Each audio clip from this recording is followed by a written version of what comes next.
Hello everyone, welcome to the subject planet. जैसे कि यहाँ पे हम प्रिपरेशन कर रहे हैं यूजीसी नेट पेपर 2 एजुकेशन के लिए, जिसमें अभी हम जो डिस्कस करने वाले हैं वो है आपका यूनिट 6 का सी सेक्शन। ठीक है, यूनिट 6 का सी सेक्शन जो स्टैटिस्टिक का पार्ट था आपका, उसको आज के सेशन में हम यहाँ पे डिस्कस करेंगे। और एनपीसी के एप्लीकेशन जिनको जो भी एनपीसी के एप्लीकेशन वैसे तो आठ हैं, लेकिन हम लोग उन्हीं एप्लीकेशन को यहाँ पे डिस्कस करेंगे जिससे आपसे प्रीवियस ईयर में क्वेश्चंस को पूछे गए हैं। ठीक है, जस्ट सेकेंड स्लाइड अपलोड हो जाए जरा सा, फिर स्टार्ट करते हैं। और हाँ, मॉर्निंग में भी एक मैंने क्लास ली थी, तो जिन लोगों ने अभी तक वो क्लास को नहीं देखा हो तो प्लीज उसे आप लोग देख लीजिएगा। आई थिंक यूनिट 3 का PYQ था, उसे हम लोगों ने डिस्कस किया था वहाँ पे। ठीक है,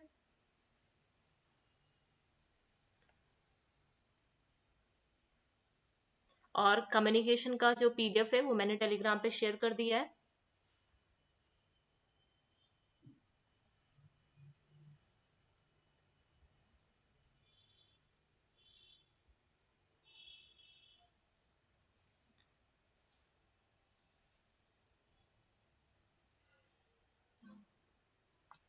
आई डोंट नो स्लाइड में क्या हो रहा है, पावर पॉइंट सही से वर्क नहीं कर रही है।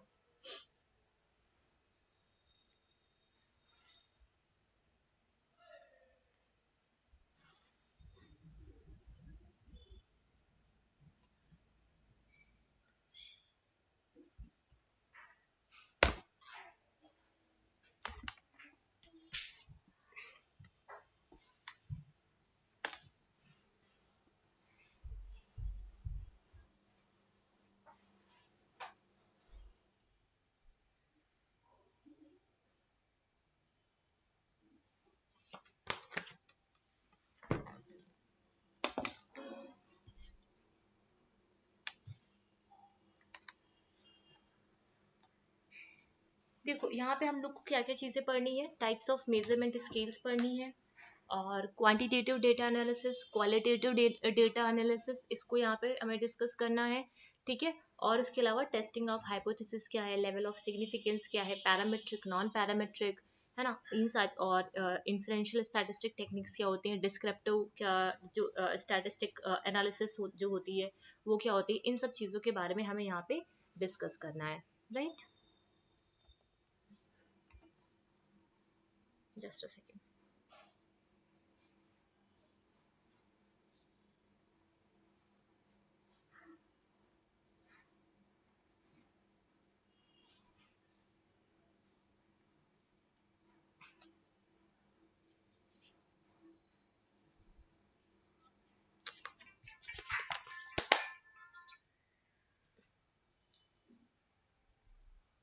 बस स्टार्ट कर रहे हैं, 2 मिनट।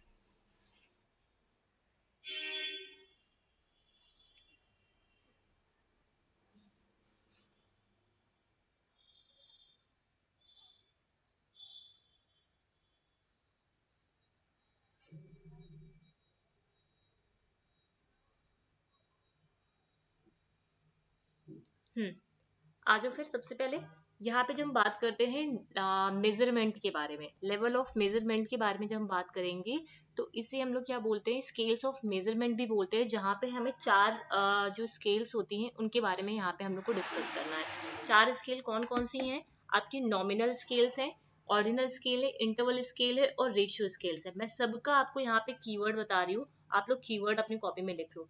जब हम नॉमिनल स्केल की यहाँ पे बात करते हैं, ठीक है, एक मिनट, पेन टैप तो मैंने,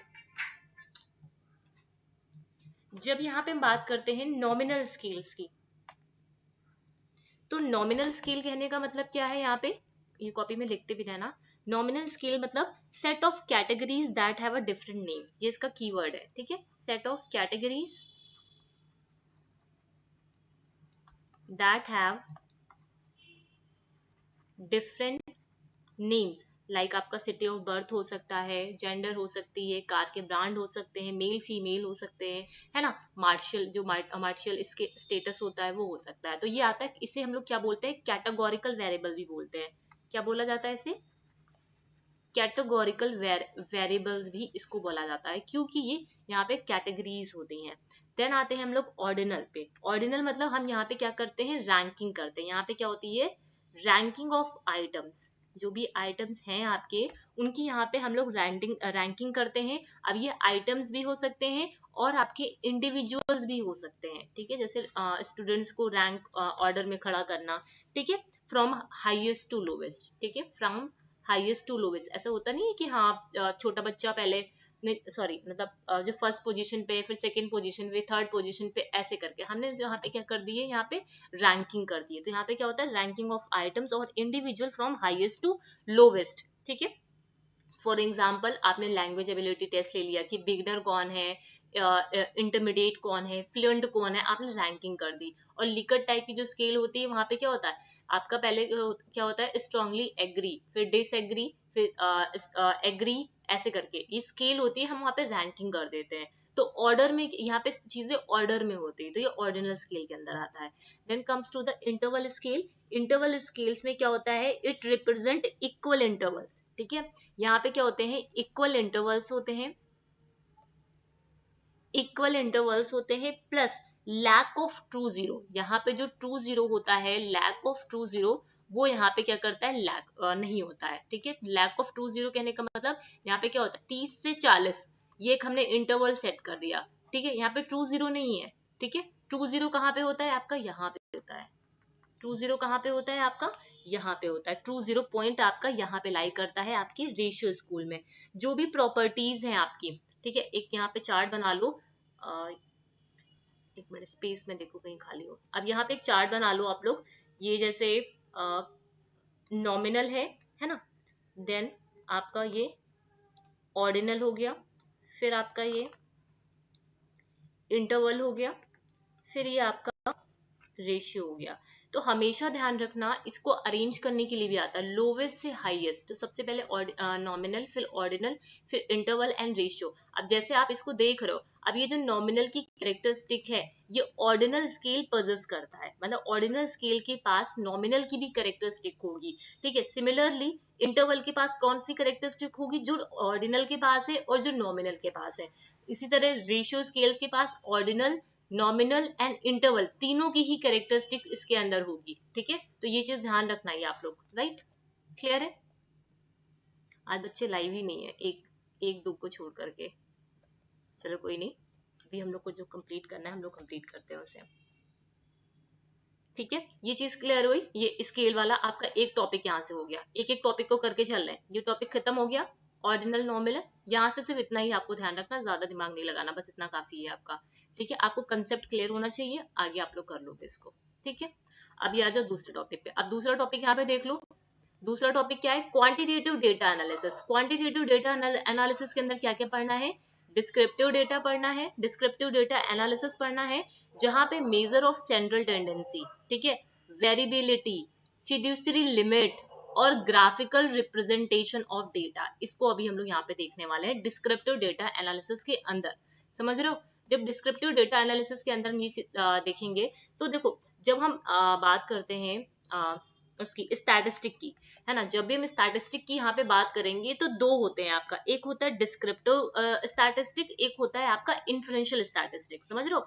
इसका जो स्टैटिस्टिक को दो पार्ट में डिवाइड किया गया है, एक डिस्क्रिप्टिव है और एक इन्फ्रेंशियल है, पहली बात। अब डिस्क्रिप्टिव स्टैटिस्टिक क्या होता है और इन्फ्रेंशियल स्टैटिस्टिक क्या होता है। जो डिस्क्रिप्टिव स्टैटिस्टिक होता है वो डिस्क्राइब करता है, क्या करता है, वो डिस्क्राइब करता है, समराइज करता है और make sense of a particular set of data, समझ रहे हो। डिस्क्रिप्टिव जो होता है are computed to describe the characteristics, मतलब जो भी आपके सैंपल है या फिर पॉपुलेशन है, उसके जो एट्रीब्यूट्स हैं, उसके जो कैरेक्टरिस्टिक्स है, उसको क्या करता है, ये डिस्क्राइब करता है, एंड दस limit generalisation to the particular group और सैंपल, ठीक है। तो ये डिस्क्रिप्टिव के अंदर आता है। एक सेकेंड में चार्जर कनेक्ट कर दूं, जस्ट अ सेकेंड रुको।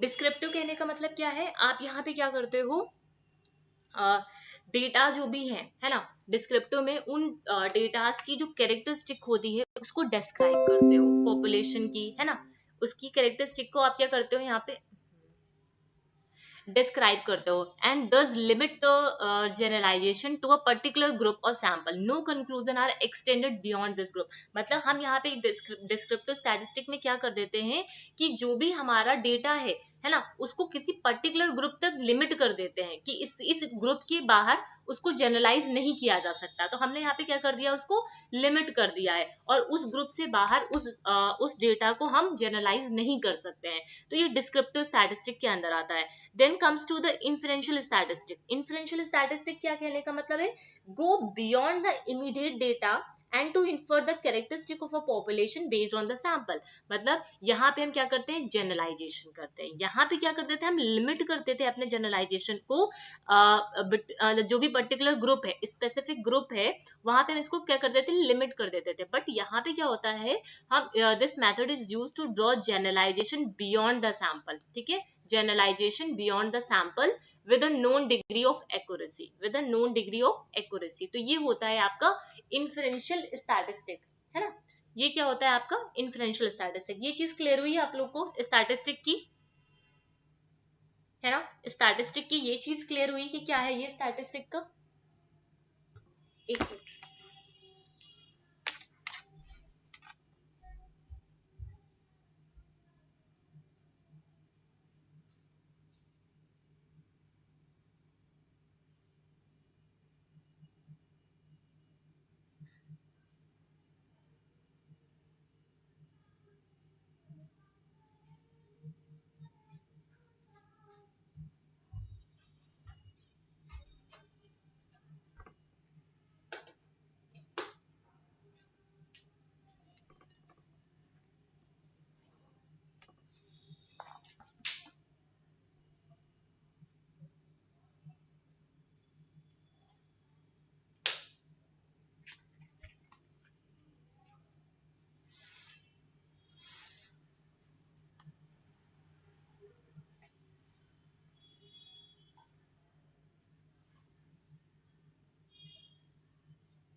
बस दो एक मिनट का टाइम देना, बस स्टार्ट कर रहे हैं।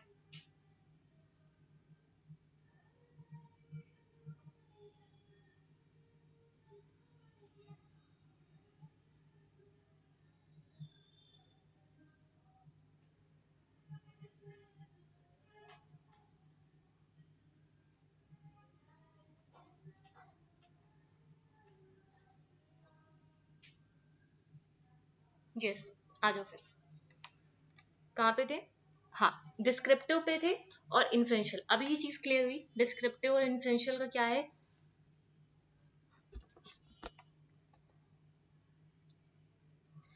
अब आ जाओ यहाँ पे, बात करते हैं मेजर ऑफ सेंट्रल टेंडेंसी, और ये रहा पूरा measure of central tendency, measure of spread और dispersion, measure of relative position और मेजर ऑफ रिलेशनशिप। हर एक चीज को हम लोग को यहाँ पे डिस्कस करना है, यहाँ पे पढ़ना है। मेजर ऑफ सेंट्रल टेंडेंसी में हमें मीन पढ़ना है, मीडियन पढ़ना है, मोड को पढ़ना है। मेजर ऑफ स्प्रेड और डिस्पर्जन, यहाँ पे रेंज है, वेरियंस है, स्टैंडर्ड डेविएशन है। मेजर ऑफ रिलेटिव पोजीशन, जहाँ पे स्टैंडर्ड स्कोर्स हैं, परसेंटाइल रैंक है, परसेंटाइल स्कोर्स हैं। देन मेजर ऑफ रिलेशनशिप, जहाँ पे कोफिशिएंट ऑफ कोरिलेशन की बात यहाँ पे करेंगे। ठीक है, इन सारी चीजों को हम यहाँ पे डिस्कस करेंगे। ये चीज समझ में आया, मैंने अलग अलग कैटेगराइज कर दिया जिससे आपको याद रहे कि हाँ सेंट्रल टेंडेंसी के अंदर क्या क्या चीजें आती है, उसके अंदर क्या आती है। ठीक है, अब देखो मेजर ऑफ सेंट्रल टेंडेंसी में अगर मैं बात करूं यहाँ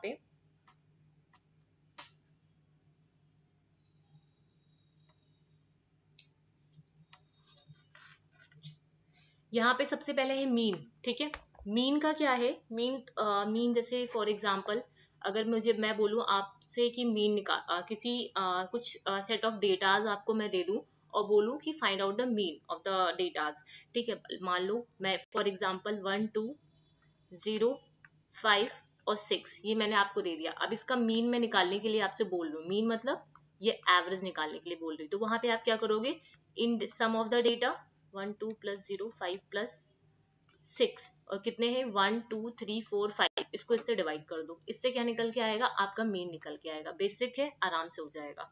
ठीक है, यहाँ से आप क्या निकाल सकते हो, मीन निकाल सकते हो। लेकिन अब इम्पोर्टेंट क्या है, अब ये सब जो चीजें लिखी हैं इसको, इससे क्वेश्चन नहीं पूछा जाता, क्वेश्चन पूछा जाता है यहाँ से आपसे कैरेक्टरिस्टिक से।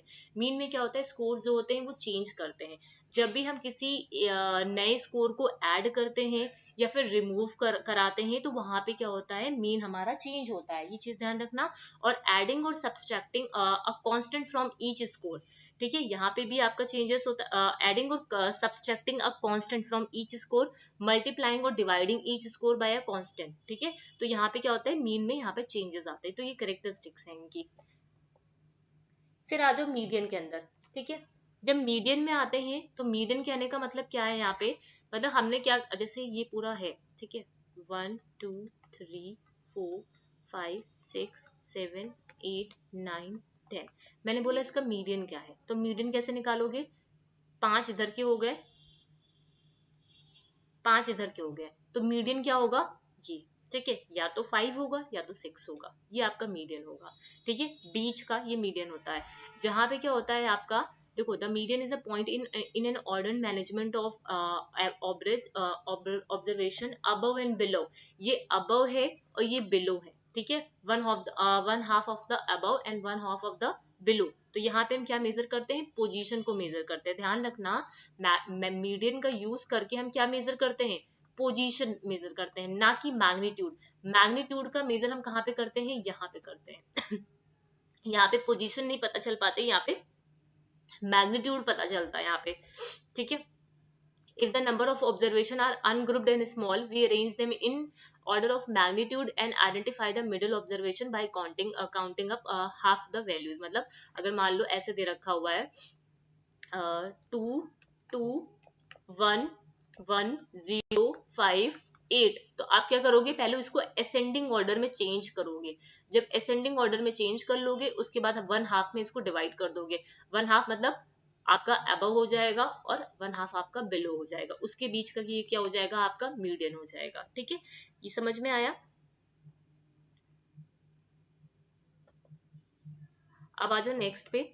जब हम नेक्स्ट पे आते हैं मोड पे, मोड पे क्या होता है, फॉर एग्जाम्पल ये डेटा लिखा हुआ है आपके पास 1 2 3 3 3 4 4 5 6 7 8। अब सब मोस्ट फ्रिक्वेंटली जो अकरिंग ऑब्जर्वेशन होगा वो आपका मोड होता है। ठीक है, मैक्सिमम नंबर ऑफ टाइम जो डेटा आपका रिपीट होता है वो आपका मोड होता है। समझ रहे हो, अब मोस्ट इसमें जो कीवर्ड यही है कि मोस्ट फ्रिक्वेंटली जो अकरिंग ऑब्जर्वेशन है इन अ डिस्ट्रीब्यूशन, ठीक है, it is known as the mode. ठीक है, it is known as the mode. If there is only one value which occurs a maximum number of time, then the distribution is said to have one mode or to be unimodal। ठीक है, मगर जैसे यहाँ पे मैं देखूं तो maximum number of time कौन रिपीट हो रहा है, आपका 3 रिपीट हो रहा है। ठीक है, उसके बाद कौन सा रिपीट हो रहा है, आपका 4 रिपीट हो रहा है, उसके बाद तो कोई नहीं रिपीट हो रहा है। मतलब तो यही चीज बोला जा रहा है, if there is only one value, अगर सिर्फ एक ही वैल्यू यहाँ पे रिपीट करे मैक्सिमम टाइम तो उसे बोलते हैं यूनी मॉडल। ठीक है, लेकिन एक से ज्यादा, अब यहाँ पे क्या हो रहा है, एक से ज्यादा रिपीट कर रही है ना, तो इसे क्या बोलेंगे हम लोग, बाई मॉडल बोलेंगे। क्या बोलेंगे इसको, बाई मॉडल बोलेंगे। उसी जगह मैं यहाँ पे 5 लिखा है, 8 लिखा है, फिर यहाँ पे मैं 5 लिख दूं, फिर यहाँ पे मैं 5 लिख दूं, फिर यहाँ पे 5 लिख दूं, अब ये क्या हो गया, मल्टी मॉडल हो गया। अभी यहाँ पे क्या हो गया, ये मल्टी मॉडल हो गया। तो इस चीज को समझो, मोड भी तीन तरीके के, मतलब तीन तरीके के नहीं होते हैं, मतलब बेसिकली हम लोग बोलते हैं यूनी मॉडल, बाई मॉडल और multimodal. Mode unimodal कब बोलेंगे, जब सिर्फ एक ही वैल्यू आपकी maximum number of times repeat करती है, उस केस में ये यूनी मॉडल है। बट वहां पे एक से ज्यादा जब हो जाएगा, ठीक है, तो मोर देन वन हो जाएगा तो वो बाई मॉडल हो जाएगा, और मोर देन जब 2 हो जाएगा वो तो मल्टी मॉडल हो जाएगा। और मोड होता क्या है आपका, frequently occurring observation in a distribution. ठीक है, तो ये मोड होता है आपका। समझ में आई बात। तो ये आपका मीन मीडियन मोड हो गया। मुझे नहीं लगता इसमें कोई दिक्कत होगी आप लोगों को। ठीक है, अब आ जाओ यहाँ पे समझते हैं ये नेगेटिवली और पॉजिटिवली जहां से आपसे क्वेश्चन पूछे जाते हैं। अब इसके एक एक पॉइंट को समझो। A distribution is skewed when one tail is stretched out longer than the other tail, making the distribution asymmetrical. क्या मतलब है, अब देखो यहाँ पे क्या किया गया, देखो है ओरिजिनल कैसा, मैं आपको मेरे को बना के यहीं पे देखो, ये रहा ओरिजिनली। ये कैसा है, ऐसा है, ठीक है। ओरिजिनली ये कैसा है, ऐसा है। और यहाँ पे जो मिड होता है, ये जो मिड पॉइंट होता है जीरो वाला, यहाँ पे मीन मीडियन मोड तीनों ही इक्वल होता है। ये क्वेश्चन आपसे पूछा हुआ है। जो मीन है, वो मीडियन है, और जो मोड है, ये तीनों का जो मैग्नीट्यूड होता है यहाँ पे इक्वल होता है। लेकिन जब इसी टेल को हम राइट हैंड साइड की तरफ स्ट्रेच कर दे, है ना, इसी टेल को जब हम राइट हैंड साइड की तरफ स्ट्रेच कर देते हैं, तो किस साइड तरफ जाता है, ये पॉजिटिव डायरेक्शन में जाता है। उस केस में क्या होता है, जब इसी कर्व को हम लोग लेफ्ट हैंड साइड पे स्ट्रेच करते हैं, तो ये नेगेटिव डायरेक्शन की तरफ जाता है। ठीक, तो इसमें क्या होता है, जो हमारा ये कर्व है असिमेट्रिक हो जाता है। कैसा हो जाता है, असिमेट्रिकल हो जाता है, मतलब यहाँ पे स्कीवनेस आ जाती है। ये भी स्कीवनेस से भी क्वेश्चन पूछा हुआ है आपसे। मतलब जो हमारा डेटा है एक साइड पे स्क्यूड हो रहा है, एक साइड पे क्या हो रहा है, स्क्यूड हो रहा है, जिसकी वजह से जो डिस्ट्रीब्यूशन है वो असिमेट्रिक हो रहा है। ठीक है, जिसकी वजह से जो डिस्ट्रीब्यूशन है वो असिमेट्रिक हो रहा है।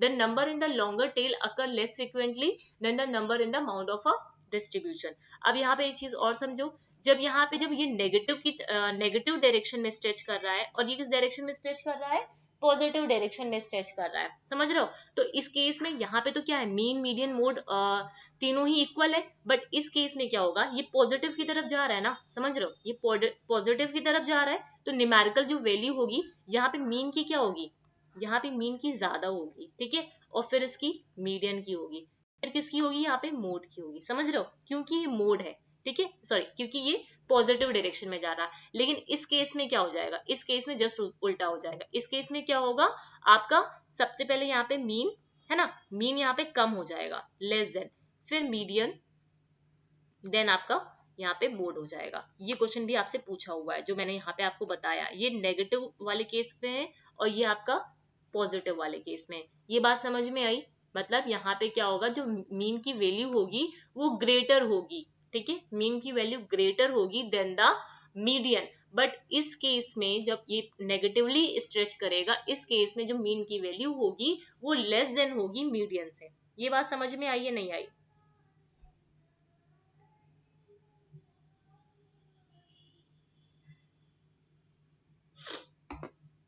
आगे चले।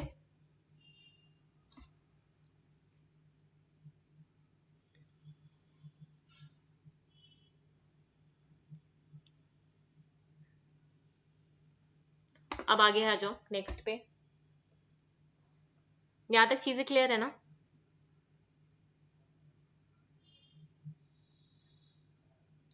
अब आता है यहाँ पे when to use the mode. हमें मोड को, इस क्वेश्चन ही पूछा हुआ है कि हमें मोड को कब यूज करना। अच्छा चलो पहले ये बता देती हूँ इसमें क्या है पूरा, तब आगे करते हैं, ठीक है। ये जो मैंने अभी बताया है वही चीजें यहाँ पे लिखी हुई हैं, ठीक है। अब यहाँ पे एक क्वेश्चन आता है कि आपका टेस्ट कब डिफिकल्ट होता है और आपका टेस्ट कब इजी होता है, ऐसे करके आपसे पूछा जाता है एग्जामिनेशन, मतलब एग्जामिनेशन के कॉन्टेक्स्ट में, ठीक है। मान लो आपका जो डिस्ट्रीब्यूशन का स्कोर है ना, मान लो अगर आपका जो डिस्ट्रीब्यूशन का स्कोर है वो नेगेटिव साइड की तरफ, इस साइड पे स्ट्रेच्ड हो रहा है, ठीक है, इस साइड पे स्ट्रेच हो रहा है, उस केस में टेस्ट कैसा होगा, आपका इजी होगा। आगे क्वेश्चन है, उस केस में टेस्ट कैसा होगा, इजी होगा। बट अगर आपका डिस्ट्रीब्यूशन का स्कोर इस साइड पे स्ट्रेच हो रहा है इन पॉजिटिव डायरेक्शन, इस केस में जो टेस्ट होगा आपका वो डिफिकल्ट होगा। इस केस में जो टेस्ट होगा वो कैसा होगा, डिफिकल्ट होगा। अभी क्वेश्चन देखना तो समझ में आ जाएगा। ये चीज समझ में आए, कब टेस्ट इजी होना है और कब डिफिकल्ट होना है। इजी कब होगा, जब नेगेटिव डायरेक्शन की तरफ जाएगा, और डिफिकल्ट कब होगा टेस्ट हमारा, जब ये पॉजिटिव डायरेक्शन की तरफ जाएगा, राइट, ठीक है। यहाँ पे स्क्यूड का मतलब क्या था, नॉट सिमेट्रिकल। असिमेट्रिकल कहने का मतलब यहाँ पे नेगेटिवली स्क्यूड कहने का मतलब क्या है, skewed to the left. Positively skewed कहने का मतलब क्या है, स्क्यूड टू द राइट, ठीक है। The score on a very difficult test will tend to be positive skewed, जो मैंने अभी बताया, ठीक है। और वेरी इजी कब होगा, जब ये नेगेटिवली स्क्यूड होगा, ठीक है। यहाँ तक तो कोई दिक्कत नहीं होगी ना। आगे आ जाओ। Because of this pattern, you should remember this general rule. If the mean is less than the median, जो यहाँ पे मैंने आपको बताया है, ठीक है, अगर जो मीन है वो लेस देन है आपसे मीडियन से, वही चीज यहाँ पे बोल रहा है, ठीक है। इस इमेज को समझ जाओ, जो यहाँ पे लिखा समझ में आ जाएगा। अगर जो मीन है वो लेस देन है मीडियन से, तो डेटा कैसा है, नेगेटिवली स्क्यूड है, ठीक है। अगर मीन ग्रेटर है तो आपका डेटा कैसा है, आपका पॉजिटिवली स्क्यूड है, यही चीज यहाँ पे बोल रहा है। ठीक, फिर आगे देखो यहाँ पे, यहाँ से 3-4 क्वेश्चन आपको मिल सकते हैं देखने को। Which measure of central tendency is best, ठीक है, पूछा जाता है कौन सा जो मेजर है सेंट्रल टेंडेंसी का, मीन मीडियन मोड, वो कौन सा बेस्ट होता है। तो कौन सा बेस्ट होता है, मीन। मीन जो होता है वो बेस्ट माना जाता है क्योंकि ये मोस्ट प्रिसाइज होता है। Mean is the best measure because it is most precise. Next, the mean takes into the account the mean magnitude of all score, क्योंकि मीन में हम जितने भी डिस्ट्रीब्यूशन है सभी को कंसिडर करते हैं, मीडियन में भी नहीं करते, मोड में भी नहीं करते, सभी डिस्ट्रीब्यूशन को। यहाँ पे हम सभी जितने भी डिस्ट्रीब्यूशन है सभी के जो मैग्नीट्यूड होते हैं उनको यहाँ पे हम कंसिडर करते हैं। दैट इज वाई ये यहाँ पे आपका कैसा होता है, most precise and most stable होता है। The median and mode do not do this, ठीक है। The mean is also most stable, ये भी क्वेश्चन पूछा हुआ है। जो तीनों ही सेंट्रल टेंडेंसी में आपका जो मोस्ट सुटेबल होता है सैंपल टू सैंपल, जहाँ पे हर एक सैंपल को हम लोग कंसिडर करते हैं, वो होता है आपका मीन होता है यहाँ पे, ठीक है। The median takes into account only the number of score, the value of middle scores, ठीक है, इस वजह से नहीं होता है। उसके अलावा मोस्ट लीस्ट डिजायरेबल कौन सा होता है, लीस्ट डिजायरेबल कौन सा होता है, मोड होता है आपका, ठीक है। लीस्ट डिजायरेबल कौन सा होता है, मोड होता है। लेकिन एक क्वेश्चन यहाँ पे और आता है कि द मीन और median is usually the preferred mean measure of central tendency, but there is a one situation in which the median is preferred, मतलब हम ज्यादातर मीडियन और मीन को ही प्रेफर करते हैं, बट जो लेते हैं हम लोग मीन को ही लेते हैं। बट एक ऐसी सिचुएशन आती है जहां पे हम लोग मीडियन को प्रेफरेंस देते हैं। कौन सी सिचुएशन होती है, the median is usually preferred when your data are highly skewed, जब हमारा डेटा हाईली स्क्यूड होता है, ठीक है। तो उस केस में स्क्यूड होने का मतलब क्या है, वहां पे एक्सट्रीम्स आती है ना, स्क्यूड होता है, चाहे नेगेटिवली स्क्यूड हो पॉजिटिवली स्क्यूड हो, उस केस में क्या होता है, आपको एक्सट्रीम्स पे ध्यान देना होता है, ठीक है, ना कि बीच की वैल्यूज पे। तो इसी वजह से यहाँ पे हम लोग मीडियन को प्रेफर करते हैं। This is because the median is less affected by the extreme scores and we want our measure of central tendency to describe what is typical for a set of numbers, right. ये चीज समझ में आया या नहीं आया। अब यहाँ पे एक चीज और भी आती है, जब मीडियन होता है, ठीक है, सॉरी मोड होता है, तो मोड को कब यूज करना चाहिए, ऐसे क्वेश्चन आता है when to use the mode, तो कब मोड को यूज करना चाहिए, जब आपके पास नॉमिनल स्केल हो, लिख लो कॉपी में पूछा हुआ है, ठीक है, नॉमिनल स्केल हो और डिस्क्रीट वेरिएबल्स हो, ठीक है, डिस्क्रीट वेरिएबल्स हो। ये मान के चलो, ये मैं जो एनपीसी ये सी सेक्शन में मैं स्टैटिस्टिक का करा रही हूँ, अगर आप इतना अच्छे से कर लेते हो तो आपका स्टैटिस्टिक से क्वेश्चन छूटेगा नहीं, ठीक है। डिस्क्रीट वेरिएबल और डिस्क्राइबिंग शेप, ठीक है, डिस्क्राइबिंग शेप, क्लियर है बात। और इसमें एक क्वेश्चन फॉर्मूला लिख लो यहाँ पे, मैं यहाँ पे बता दे रही हूँ, इससे क्वेश्चन आपसे पूछा हुआ है। एक फॉर्मूला आता है, मतलब तीनों के बीच का जो रिलेशनशिप क्या है, तो क्या होता है, मोड इक्वल्स टू, इससे काफी सारे न्यूमेरिकल आपको देखने को मिलेंगे, 3 मीडियन माइनस 2 मीन, ठीक है, mode equals to 3 median minus 2 mean, काफी बारी इससे क्वेश्चन आपको देखने को मिलेगा, ठीक है। तो ये आपने फॉर्मूले अभी जो प्रीवियस एग्जाम हुआ है वहीं पे ही इससे क्वेश्चन पूछा हुआ था इस वाले पैटर्न से, ठीक है। तो ये रिलेशनशिप है between the median mode and mean, right. अब आ जाओ नेक्स्ट, ग्राफिकल प्रेजेंटेशन के बारे में बात करते हैं। तो ग्राफिकल प्रेजेंटेशन में जैसे आपका बार ग्राफ होता है, हिस्टोग्राफ होता है ना। जब हम बार ग्राफ की बात करते हैं, हिस्टोग्राम में क्या होता है, हिस्टोग्राम में सिंपल सा देखो यहाँ पे क्या होता है, ये कंटिन्यूअसली चलता है, ये हिस्टोग्राम है, ठीक है, ये कंटिन्यूअसली चल रहा है, ठीक है, एक दूसरे के ऊपर ये कंटिन्यूअस होता है आपका। लेकिन जब हम बार ग्राफ की यहाँ पे बात करते हैं, तो बार ग्राफ में क्या होता है, यहाँ पे कुछ कैटेगरीज होती हैं, मतलब बार ग्राफ कैसा होता है, कुछ इस तरह से होता है, ये कंटिन्यूअस नहीं चलता है यहाँ पे, राइट। स्कैटर प्लॉट की अगर हम बात करते हैं, तो स्कैटर प्लॉट में क्या होता है, कुछ यहाँ पे क्या होता है, यहाँ पे कार्टेशियन सिस्टम होता है। कार्टेशियन सिस्टम मतलब एक्स और वाई का जो प्लेन होता है ना, वो होता है। यहाँ पे कुछ जो डेटाज होते हैं वो स्कैटर्ड होते हैं, ठीक है, उसको हम लोग यहाँ पे मिक्स करते हैं, मतलब ज्वाइन करते हैं, तो ये स्कैटर प्लॉटर है, ठीक है। अब आ जाओ, what is dispersion in statistic, यहाँ पे पूछा जा रहा है कि डिस्पर्जन क्या है, ठीक है, इन statistic.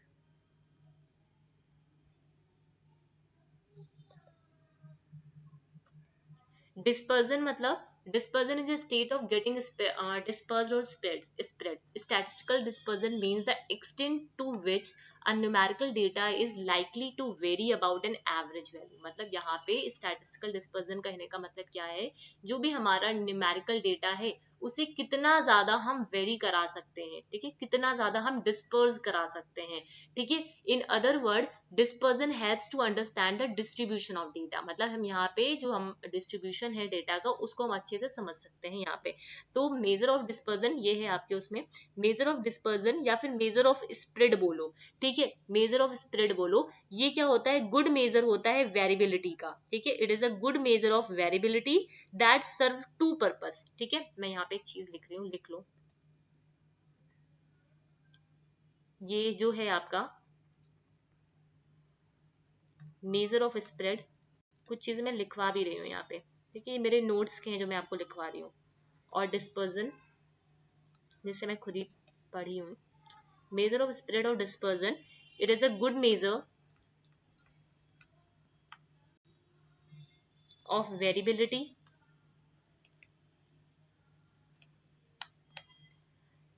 good measure of variability serves two purpose, serve two purpose, ठीक है, दो पर्पस को ये सर्व करता है.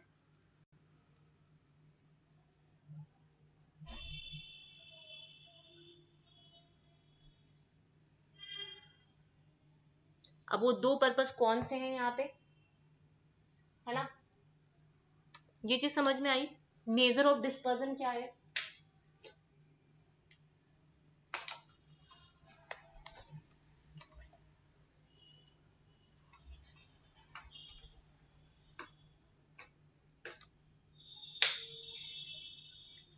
मेजर ऑफ डिस्पर्जन क्या है, यार पेन टैप कहाँ गया,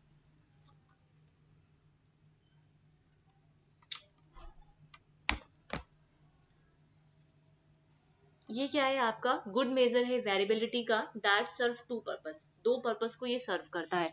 दो पर्पस कौन से हैं यहाँ पे, जो पहला है आपका यहाँ पे वेरिएबिलिटी डिस्क्राइब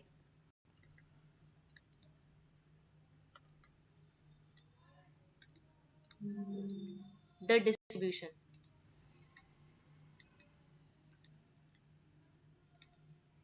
दूसरा variability measures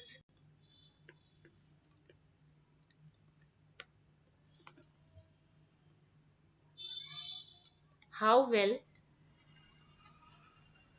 an individual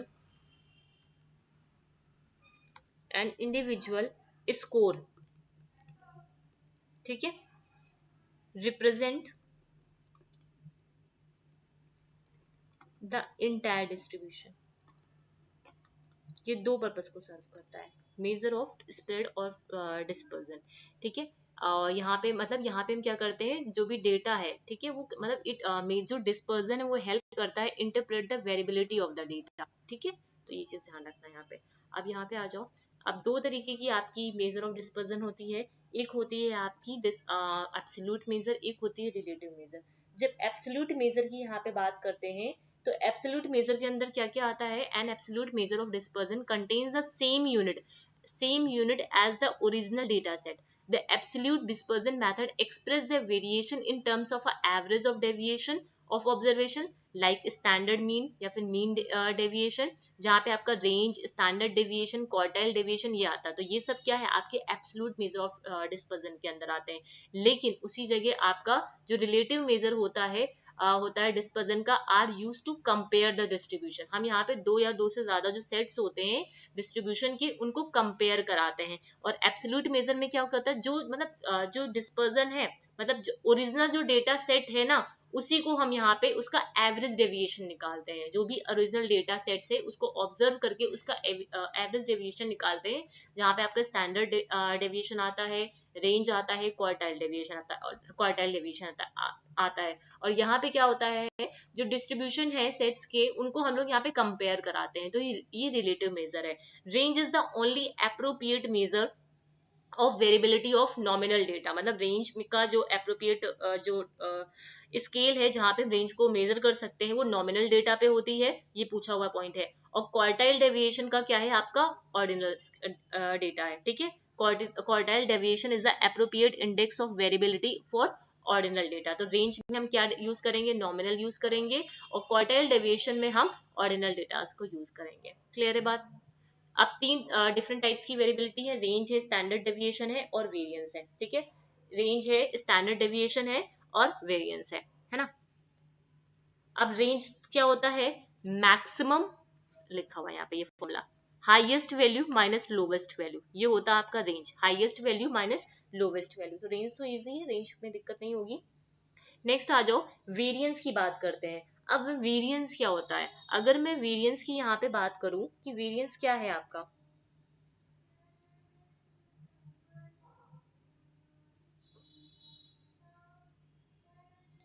variance क्या है, स्टैंडर्ड जो डेविएशन होता है उसका स्क्वायर होता है। मतलब in simple terms, variance can be calculated by obtaining the sum of square distance of each terms in the distribution from the mean and then dividing this by the total number of the terms in the distribution। मतलब variance को ऐसे ध्यान रखो कि ये है आपका, शायद मैंने वो एग्जांपल यहाँ पे नहीं लगाया है, चलो कोई नहीं, अभी मैं बताती हूँ बाद में। इसका जो फॉर्मूला होता है वो क्या होता है, x minus mean upon n इसका स्क्वायर, ये है आपका वेरिएंस का फॉर्मूला। समझ में आया, ये कॉपी में फॉर्मूला लिख लो। अभी मैं बता रही हूँ कि वेरिएंस कैसे निकालते हैं, एक क्वेश्चन में बताऊंगी। फिर आते हैं हम लोग स्टैंडर्ड डेविएशन पे। जो स्टैंडर्ड डेविएशन होता है वो स्क्वायर रूट होता है आपका वेरिएंस का। ठीक है, स्क्वायर रूट होता है, standard deviation is the square root of a variance. समझ रहे हो, इसका ये स्क्वायर रूट होता है। अब एक क्वेश्चन था यहाँ पे, रुको मैं बता रही हूँ, एक क्वेश्चन है उसको मैं यहाँ पे वेरिएंस और आपको कैसे निकालना है स्टैंडर्ड डेविएशन, उसको करके मैं यहाँ पे बता दे रही हूँ। ठीक है, क्वेश्चन शायद यहाँ पे नहीं लिखा है,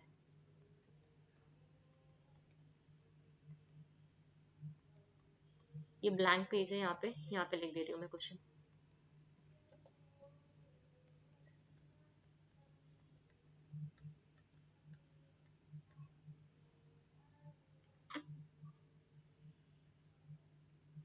क्वेश्चन यही है, calculate the variance and standard deviation for the following population of 5 score 19587। हमें यहाँ पे क्या निकालना है, स्टैंडर्ड डेविएशन निकालना है और वेरिएंस निकालना है। अब दोनों को कैसे निकालना है इसको मैं यहाँ पे करके बता रही हूँ आपको।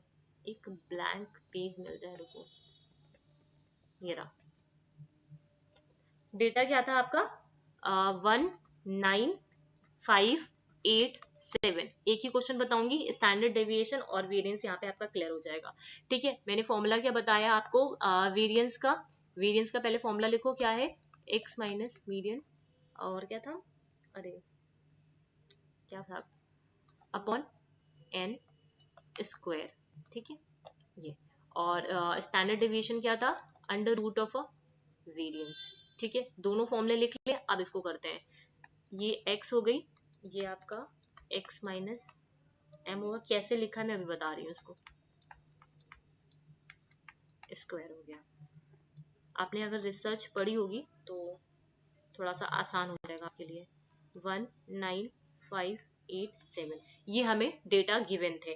ठीक, 19587 हमें डेटा गिवन थे। ये क्या है, ये आपका मैंने अभी पहले बताया मीन है। ये क्या है आपका, मीन है, मैंने बताया ना अभी। और मीन कैसे निकालते हैं, मीन निकालते हैं 1 + 9 + 5 + 8 + 7 अपॉन कितने डेटा है, 1 2 3 4 5, इनको टोटल करके। जब इनको टोटल करोगे तो कितना आ जाएगा, इनको टोटल करने पे कितना हो जाएगा, 10 15 15 और 5 20 23 23 7 30 है ना, बाय 5।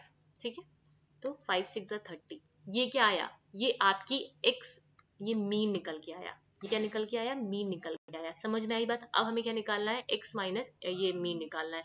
तो हम क्या करेंगे, 1 माइनस जब 6 करोगे तो कितना आएगा, माइनस का 5 आएगा ना। सिमिलरली 9 माइनस 6 करोगे तो कितना आएगा, यहाँ पे आपका 3 आएगा। फिर 5 माइनस 6 करोगे तो कितना आएगा, यहाँ पे आपका माइनस का 1 आएगा। फिर यहाँ पे 2 आएगा और यहाँ पे 1 आएगा। समझ में आई बात, ये चीज समझ में आई कैसे मैंने की। अब इसी का स्क्वायर कर दो। स्क्वायर क्यों करते हैं, अब इसको ऐड करके देख लो, आंसर 0 आ जाएगा। इसी वजह से यहाँ पे इसको स्क्वायर किया जाता है।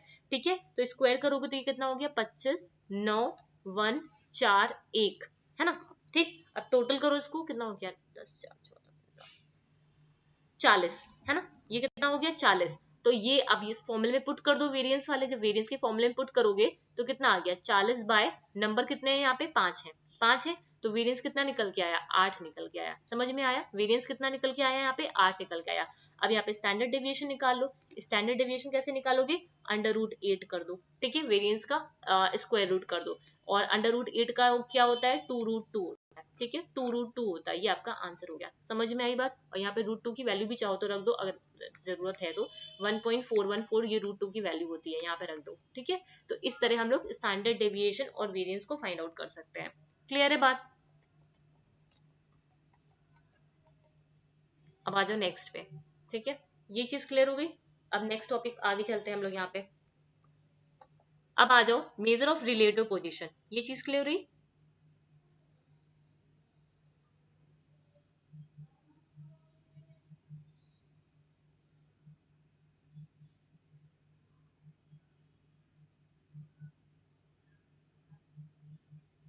अच्छा, एक चीज यहाँ पे और भी, डिग्री ऑफ फ्रीडम का भी लिख लो यहाँ पे, इसमें एक आता है क्वेश्चन, इसको करने से पहले यही पे मैं करा रही हूँ। इसके बाद डिग्री ऑफ फ्रीडम, ठीक है,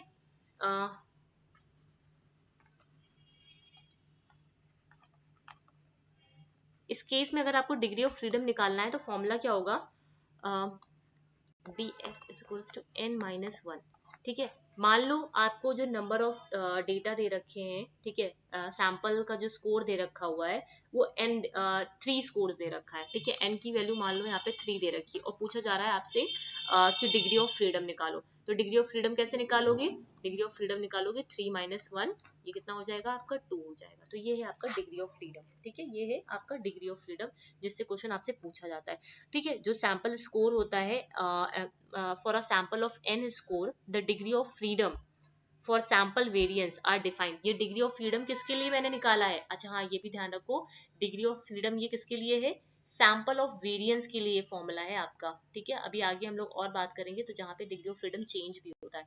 तो सैंपल ऑफ वेरिएंस के लिए डिग्री ऑफ फ्रीडम का फॉर्मूला क्या है, n-1 है, यहाँ पे n-1 है, ठीक है। अब डिग्री ऑफ फ्रीडम का काम क्या होता है, डिग्री ऑफ फ्रीडम डिटरमाइन करता है द नंबर ऑफ स्कोर, है ना, the number of score, the number of scores in a sample, the number of score in a sample that are independent to vary, that are independent and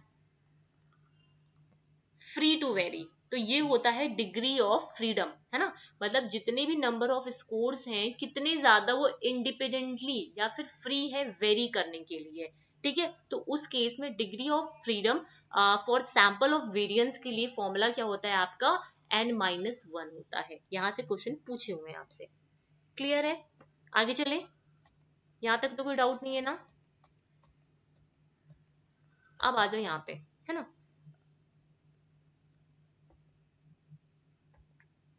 जैसे ये है major of relative position, जिसमें percentile rank आता है, और क्या आता है आपका मेजर ऑफ रिलेटिव पोजीशन में, और स्टैंडर्ड आता है। परसेंटाइल रैंक क्या होती है, हेल्प करता है इंडिविजुअल को to interpret their test score in comparison to those of other, ठीक है।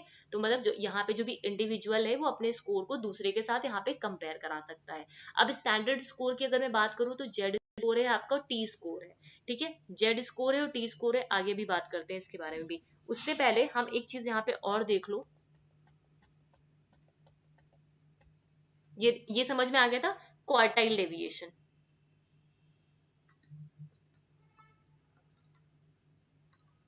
क्वार्टाइल डेविएशन, अब ये क्वार्टाइल डेविएशन क्या है, ये तो फिगर से समझो। क्वार्टाइल डेविएशन मतलब मतलब क्वार्टर में डिवाइड कर देना इसको, ठीक है।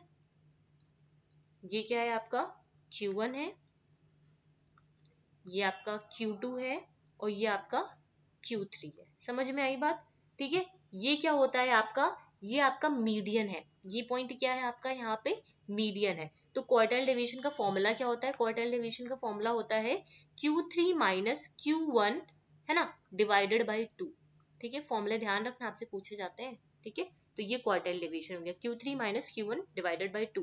और फिर परसेंटाइल रैंक, परसेंटाइल स्कोर ना, सॉरी मैंने यहाँ पे क्या लिखा था, फिर उसके बाद ये बताया मैंने परसेंटाइल रैंक। परसेंटाइल रैंक क्या होती है, यहाँ पे जो इंडिविजुअल होते हैं अपनी परफॉर्मेंस को कंपेयर करा पाते हैं। और हमेशा ध्यान रखना यहाँ पे बिलो देखा जाता है। अगर मैंने बोला कि 95 मेरा परसेंटाइल आया है, तो 95 बच्चे मुझसे बिलो हैं, है ना। 95%, अगर मैंने बोला 95% हमारा परसेंटाइल आया है, तो 95% जो 95 बच्चे हैं उन्होंने बिलो, हमसे मुझसे बिलो है, उन्होंने मुझसे कम स्कोर किया है। सिर्फ 95 बच्चे ने यहाँ पे मुझसे कम स्कोर किया है। बिलो की बात करते हैं यहाँ पे, आगे क्वेश्चंस आपको देखने को मिलेंगे, ना कि अबव की बात करते हैं।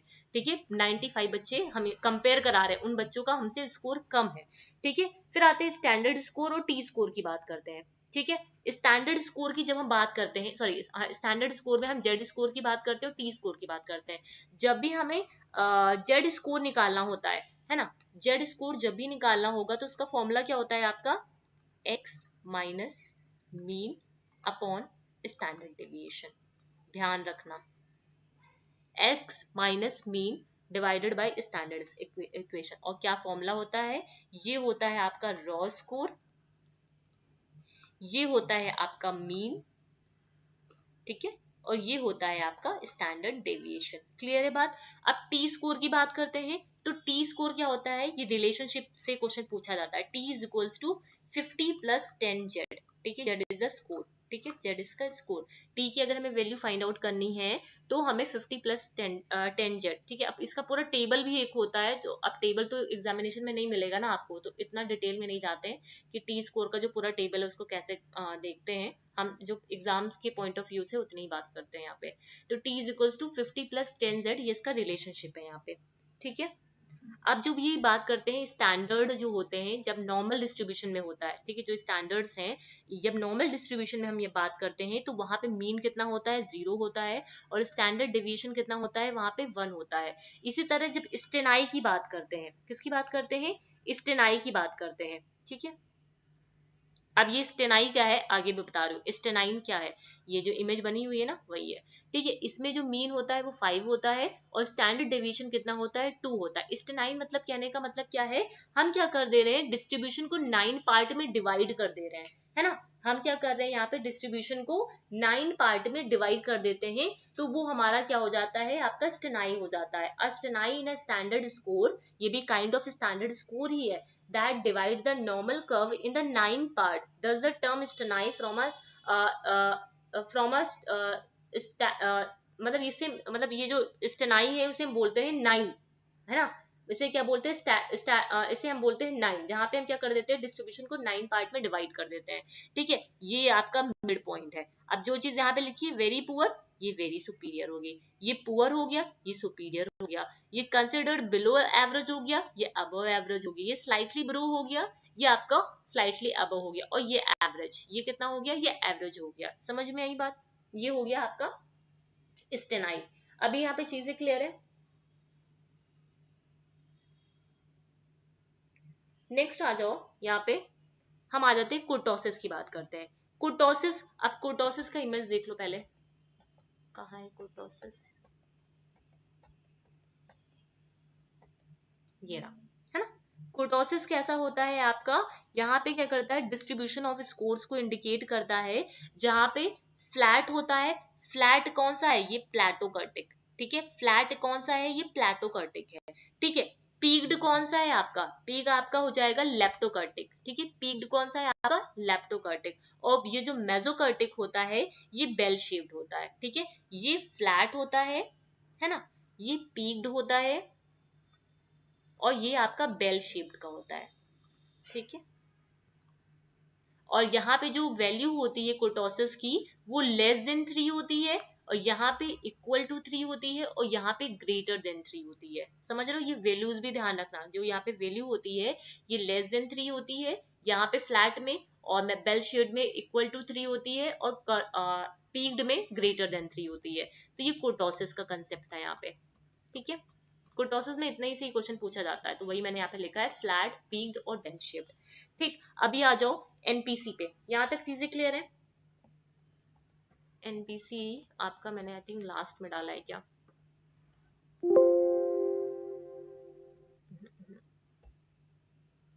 नहीं तो जितना लिखा सब चला जाएगा। देखो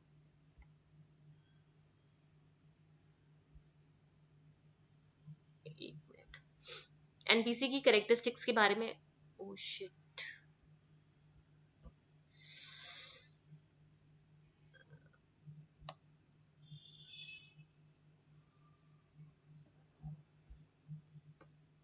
हम्म,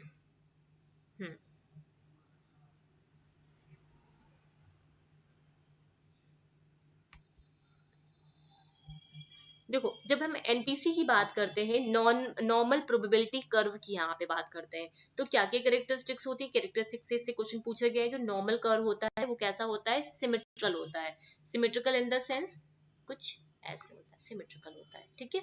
और कैसा होता है, यूनिमोडल होता है, क्योंकि यहाँ पे एक मोड होता है, ठीक है, क्योंकि यहाँ पे एक मोड होता है। और maximum ordinate occur at the centre, ज्यादा जितने भी ऑर्डिनेट होते हैं, मीन, मीडियन, मोड, सब कहाँ पे अकर करते हैं, सेंटर पे अकर करते हैं।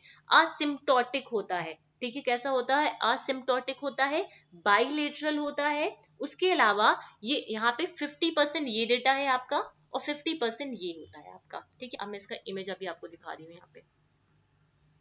अब इमेज देखने से पहले कुछ यहाँ पे पहले ये देख लो कि, एक मिनट इधर आ जाओ, ये सारे आपके पीवाईक्यूज हैं जो क्वेश्चन यहाँ पे लिखे हुए हैं।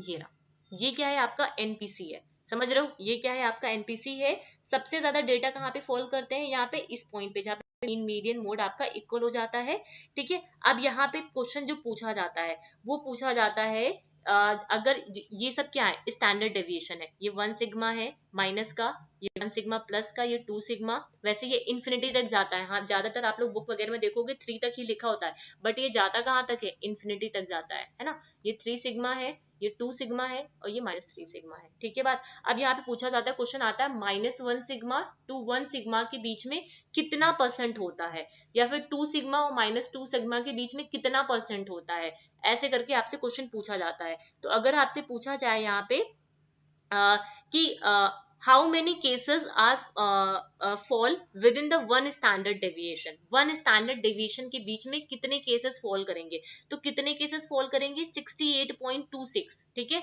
इतना केसेस फॉल करेगा आपका 1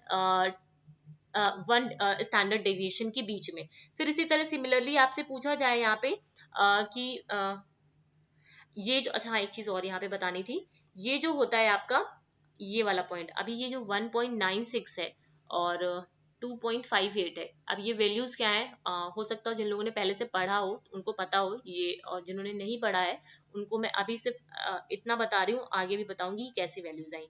ये जो पॉइंट है आपका, ये वाला पॉइंट, ठीक है, यहाँ पे 1.96, एक मिनट, इसको अच्छा ऐसे मत समझो, भी आप ऐसे समझो कि 2 सिग्मा और मतलब 2 स्टैंडर्ड डेविएशन के बीच में कितना आता है आपका, 95.4% आता है, कितना आता है, 90.44% आता है। विद इन द 3 सिग्मा आपका 99.72% आता है। लेकिन जो मैं आपको बात बता रही हूँ, ये 1.96 वाला, ठीक है, एक क्वेश्चन आता है कि how many cases fall between with in the 1.96 standard deviation, 1.96 standard deviation, तो 1.96 कहाँ पे आएगा, कुछ यहाँ पे आएगा ना, कुछ यहाँ पे आएगा ना, समझ रहे हो, यहाँ पे। तो इसके बीच में कितना फॉल करेगा, इसके बीच में फॉल करेगा आपका 95%, ठीक है, और 2 सिग्मा के बीच में 95.44%। अब ये वैल्यूज आपको याद होनी चाहिए, ठीक है, ये वैल्यूज आपको मतलब रटी होनी चाहिए, ये दिमाग में रखो, ये हमेशा आप पीएचडी वगैरह भी करोगे तो बहुत मदद करने वाली है, इसी का काम ही है बेसिकली।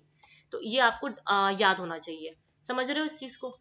आगे आ जाओ, ये देखो यहाँ पे भी वही लिखा हुआ है जो पीछे आपने देखा, वही डेटा को यहाँ पे भी लिखा हुआ है।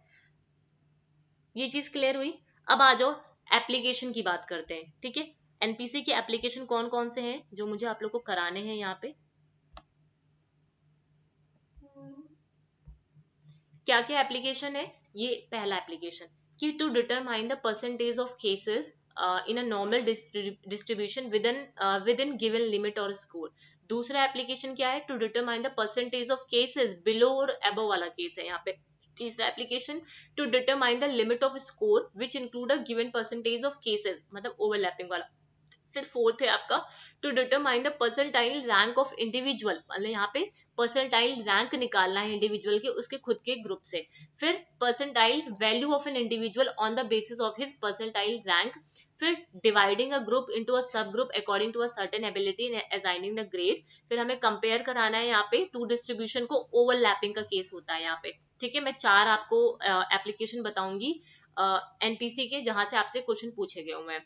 फिर to determine the relative difficulty of a test item, तो ये एनपीसी की एप्लीकेशन है, सिर्फ आपको यहाँ पे याद रखना है कि हाँ ये एप्लीकेशन है, जिसमें से 5 में अभी आपको क्वेश्चंस के साथ बताऊंगी। ठीक है, ये चीज क्लियर हुई या नहीं क्लियर हुई, इतना बताओ। उसके बाद कुछ एक दो पॉइंट और है आपके, फिड्यूसरी लिमिट है और क्या बोलते हैं उसको, इफेक्ट साइज है, ये सब क्या होते हैं। ठीक है, इधर आ जाओ।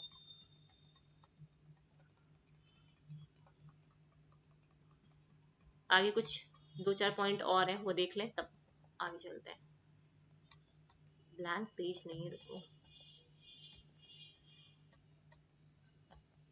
यहाँ पे मैं करके आपको बता रही हूँ। ठीक है, ये क्वेश्चन का जब करवाऊंगी तब ये, अच्छा ये उसका है कोरिलेशन वाला है, इसको नहीं बताऊंगी मैं। ठीक है, अब देखो फिड्यूसरी लिमिट पे आ जाते हैं।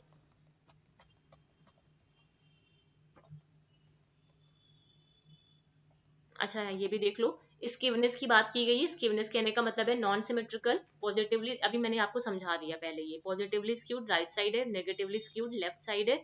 और यहाँ पे जो स्कोर होता है वो बहुत ज्यादा पॉजिटिवली पे डिफिकल्ट हो जाता है। ठीक है, और इसका ये मीन ग्रेटर होता है देन द मीडियन। यहाँ पे इजी टेस्ट आते हैं जहाँ पे आपके मीन लेस देन होता है मीडियन से, यहाँ से क्वेश्चन आपसे पूछे हुए हैं।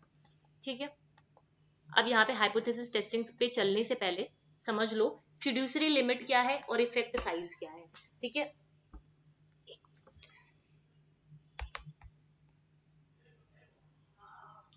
2-3 चीजें हैं। अच्छा, power of,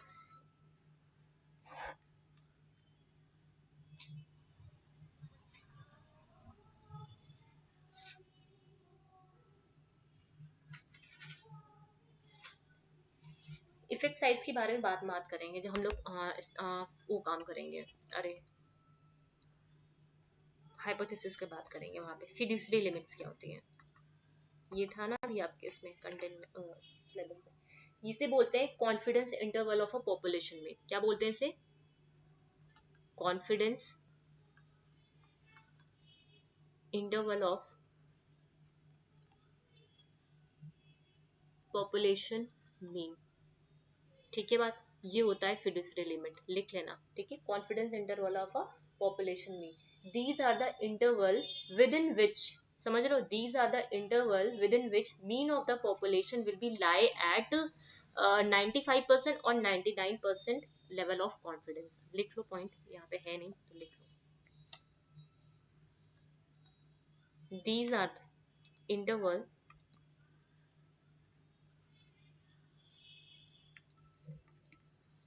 within which mean of population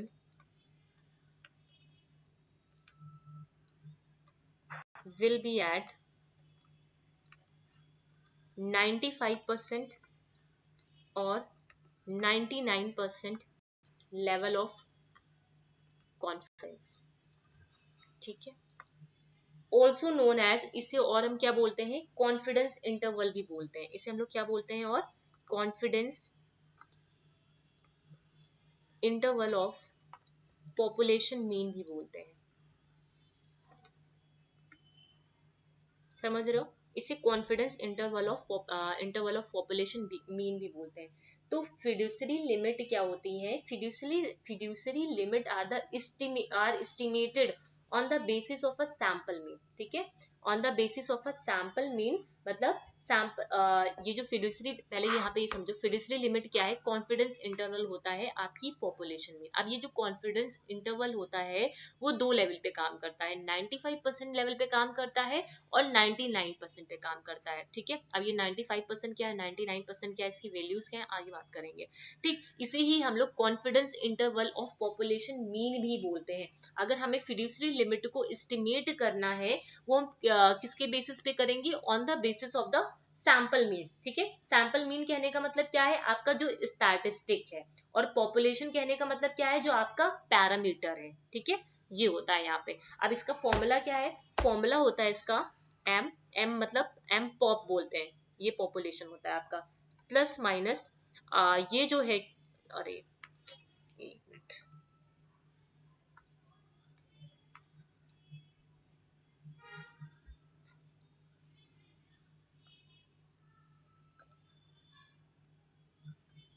ये जो है आपका टी। ठीक है, अब ये क्या भी बता रही हूँ, into standard error of mean, ये फॉर्मूला है। ठीक है, ये फॉर्मूला है, कॉपी में लिख लो। एक बार प्लस होता है, अपर लिमिट के लिए यहाँ पे हम प्लस करेंगे। ठीक है, इनटू स्टैंडर्ड मीन, ये अपर लिमिट के लिए है, एम माइनस टी इंटू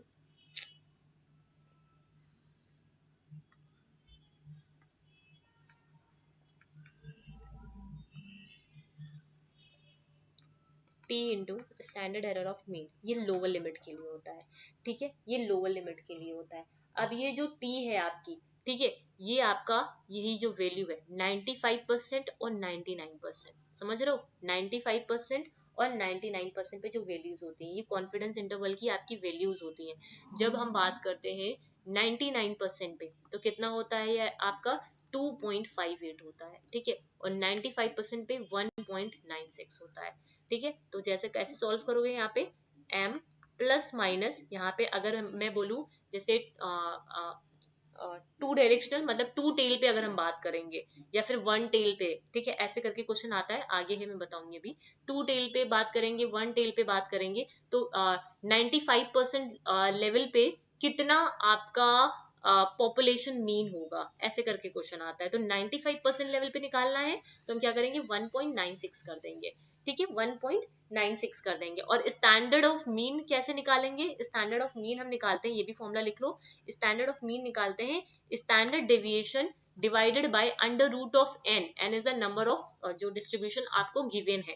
ठीक है, standard deviation upon under root N. ठीक है, ये आपका यहाँ पे फॉर्मूला होता है स्टैंडर्ड एरर ऑफ मीन का। ठीक, तो यहाँ पे हमें 95% पे निकालना है, तो हम ऐसे निकाल लेंगे। अगर हमें 99% पे निकालना होगा, तो हम कैसे निकालेंगे, 2.58 कर देंगे यहाँ पे, और स्टैंडर्ड एरर ऑफ मीन कर देंगे। तो ये कंसेप्ट क्लियर हुआ फिड्यूशियरी लिमिट का, है ना, फिड्यूशियरी लिमिट का कंसेप्ट क्लियर हुआ।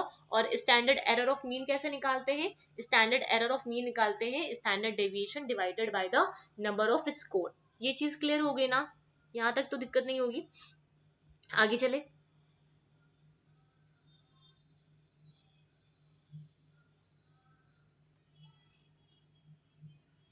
अब यहाँ पे कुछ चीजें और समझ लो। अब मैं इन्हीं सब पेजेस का यूज करके आप लोग को यहाँ पे समझा रही हूँ। अब जैसे मैंने यहाँ पे आपको बताया कि ये स्टैंडर्ड एरर ऑफ मीन का यहाँ पे बताया, और स्टैंडर्ड डेविएशन बताया। अब ये जो स्टैंडर्ड डेविएशन होता है ना, ये जो स्टैंडर्ड डेविएशन है,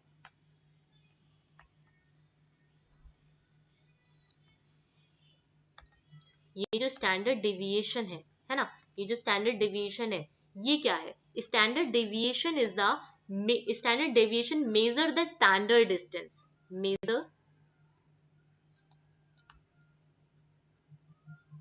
standard distance between score and population mean। ठीक है, मतलब स्कोर एंड पॉपुलेशन मीन, ये इसका फॉर्मूला होता है स्टैंडर्ड डेविएशन का। ठीक, और स्टैंडर्ड एरर क्या है, दोनों में डिफरेंस समझ लो, बहुत बार यहाँ पे कंफ्यूजन होता है। और स्टैंडर्ड एरर क्या है यहाँ पे, स्टैंडर्ड एरर मेजर द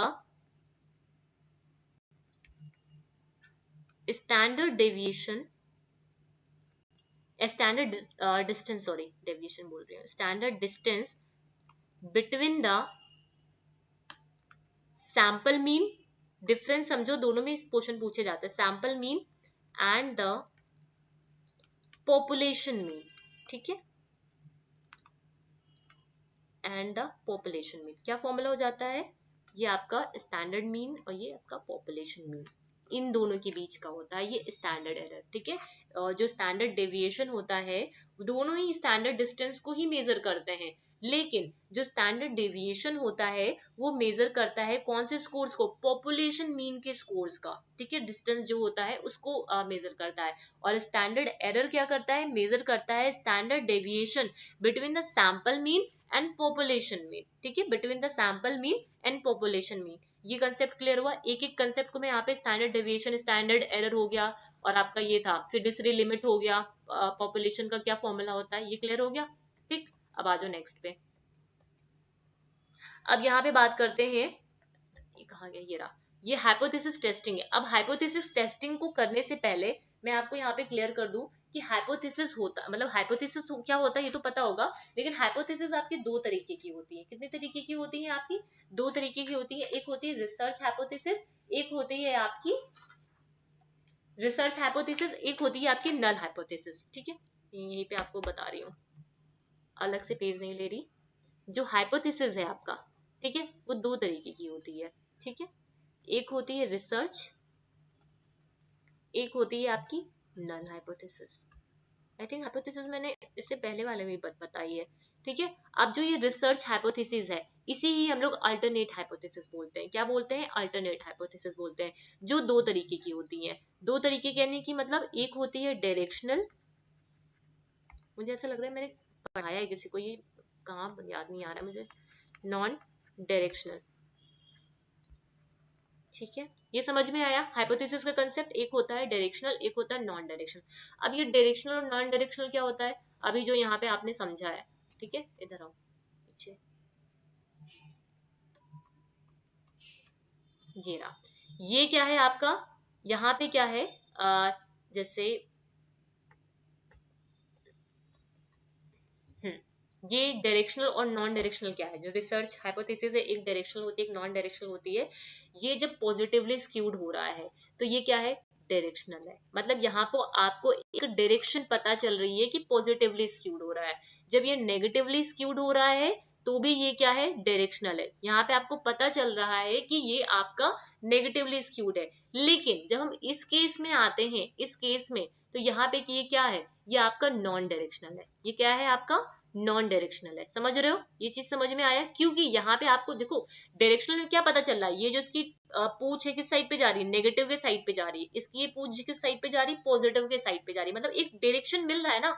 आप बोल सकते हो कि एंजाइटी लेवल बहुत ज्यादा पॉजिटिवली हाई है, मतलब हाईली हाईली मतलब पॉजिटिव, जैसे अरे इसका एग्जांपल लो आप, क्या बोलते हैं, जब हम इसकी बात करते हैं, एक एग्जांपल है इसका, कैसे बोलते हैं उसको, there is a positive relationship between the number of books read by the children and children score on reading test। तो ये क्या है आपका डायरेक्शनल। यहाँ पे हम क्या बोल रहे हैं, there is a positive relationship।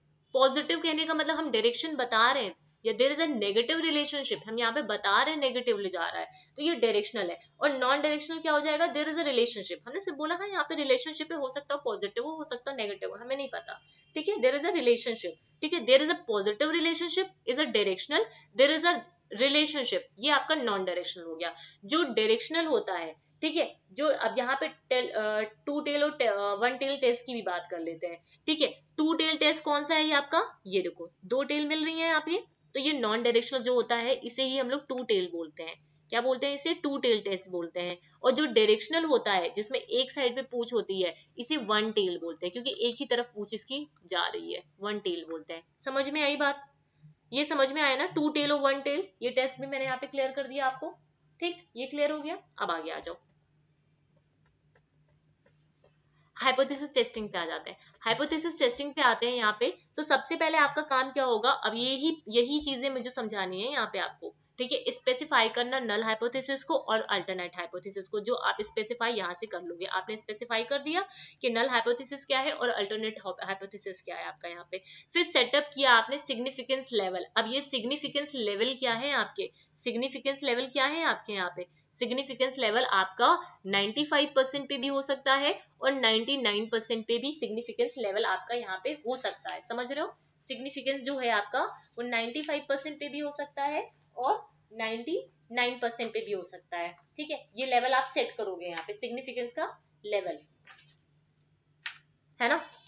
फिर आज हम कैलकुलेट करेंगे टेस्ट स्टैटिस्टिक को, मतलब हम यहाँ पे क्या करेंगे, जो हमारा टेस्ट स्टैटिस्टिक्स है, मतलब जो पी की वैल्यू है उसको हम यहाँ पे कैलकुलेट करेंगे, उसको हम यहाँ पे क्या करेंगे, कैलकुलेट करेंगे।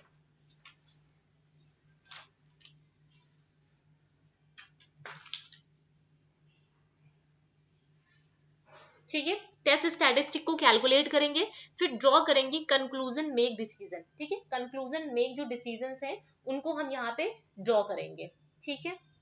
ये चीज समझ में आई, ये हाइपोथेसिस टेस्टिंग का प्रोसीजर है जिसको हम लोग को आगे यहाँ पे डिस्कस करना है।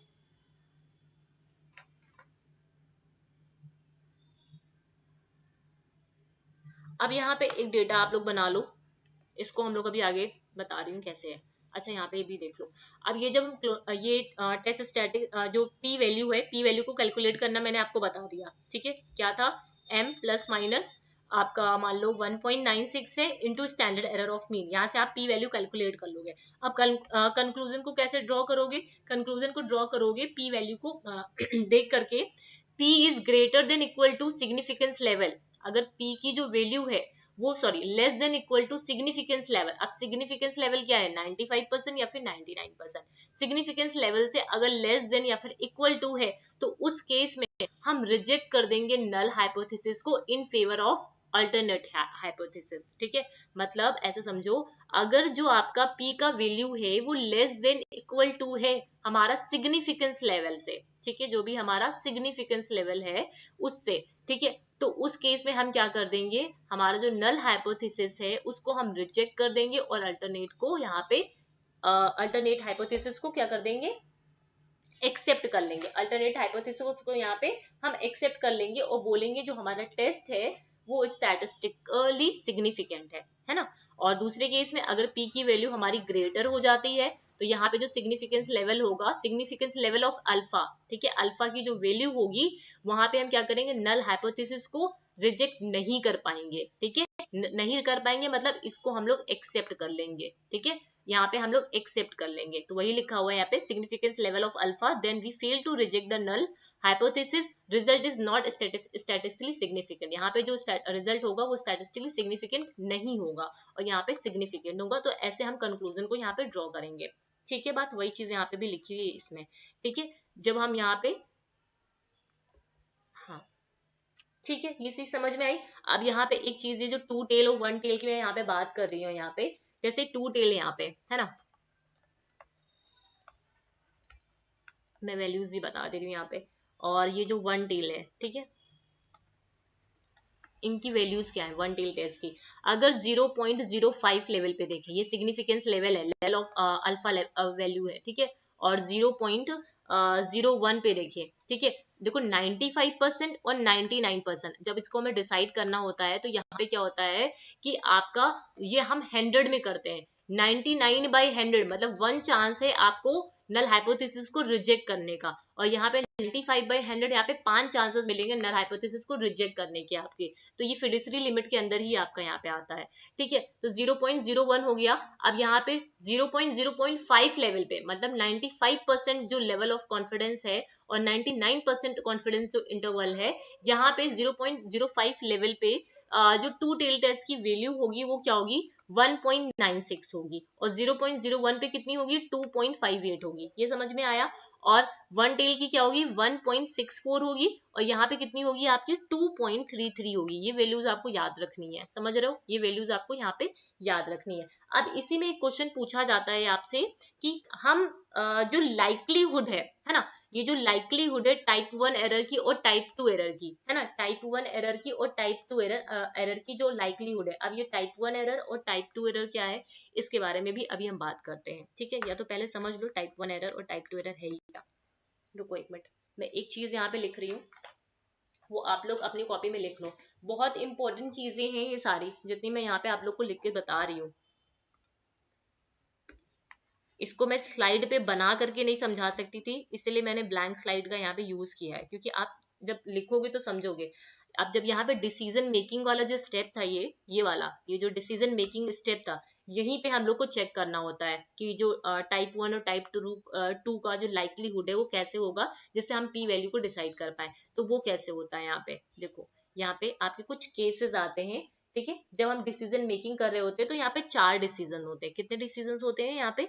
अब इन 4 डिसीजन से आपको 4 चीजें क्लियर हो जाएंगी, 4 क्वेश्चंस एक एक नंबर के यहाँ पे मिल जाएंगे आपको। पहला यहाँ पे क्या है कि हम रिजेक्ट करते हैं, समझो, लिख लो पहले फिर समझाती हूँ। रिजेक्ट, अब ये नल हाइपोथेसिस को ऐसे में लिख रही हूँ, null hypothesis when it is false, है ना, पहला केस। दूसरा case, not reject the hypothesis, not reject the hypothesis when it is true.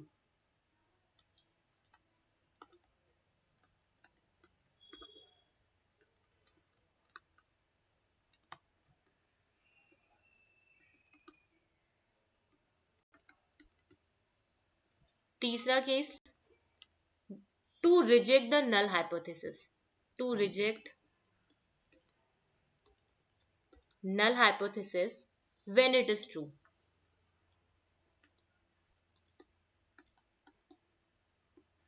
चौथा case, to not reject the hypothesis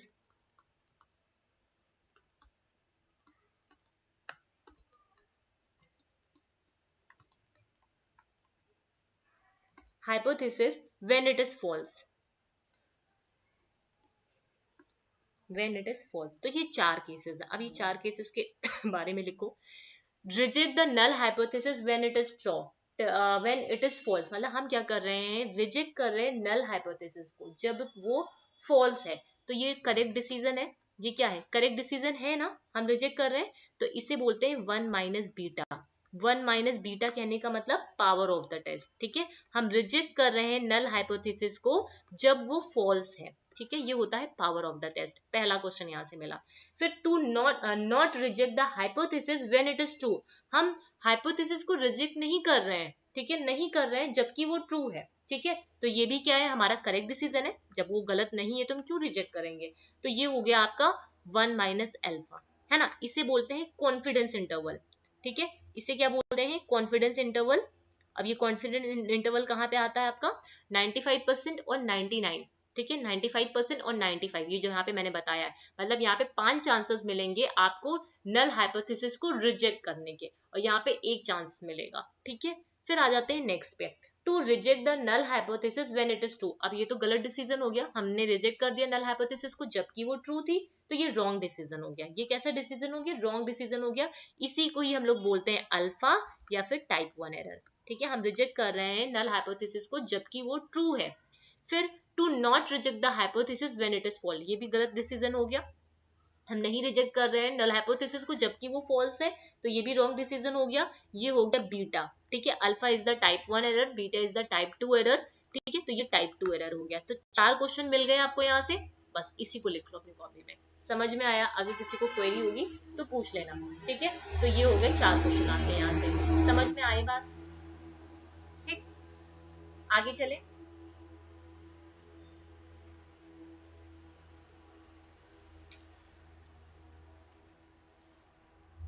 अब यहाँ पे कुछ चीजें और भी आती हैं, वो भी मैं आप लोग को बताती हूँ।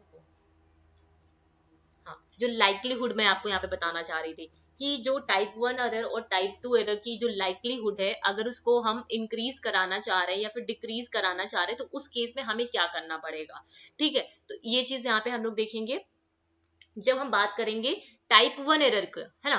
टाइप 1 एरर का जो लाइक्लीहुड है उसको हम लोग डिक्रीज कराएं। पहले हम टाइप 1 को समझेंगे। Good evening Huma.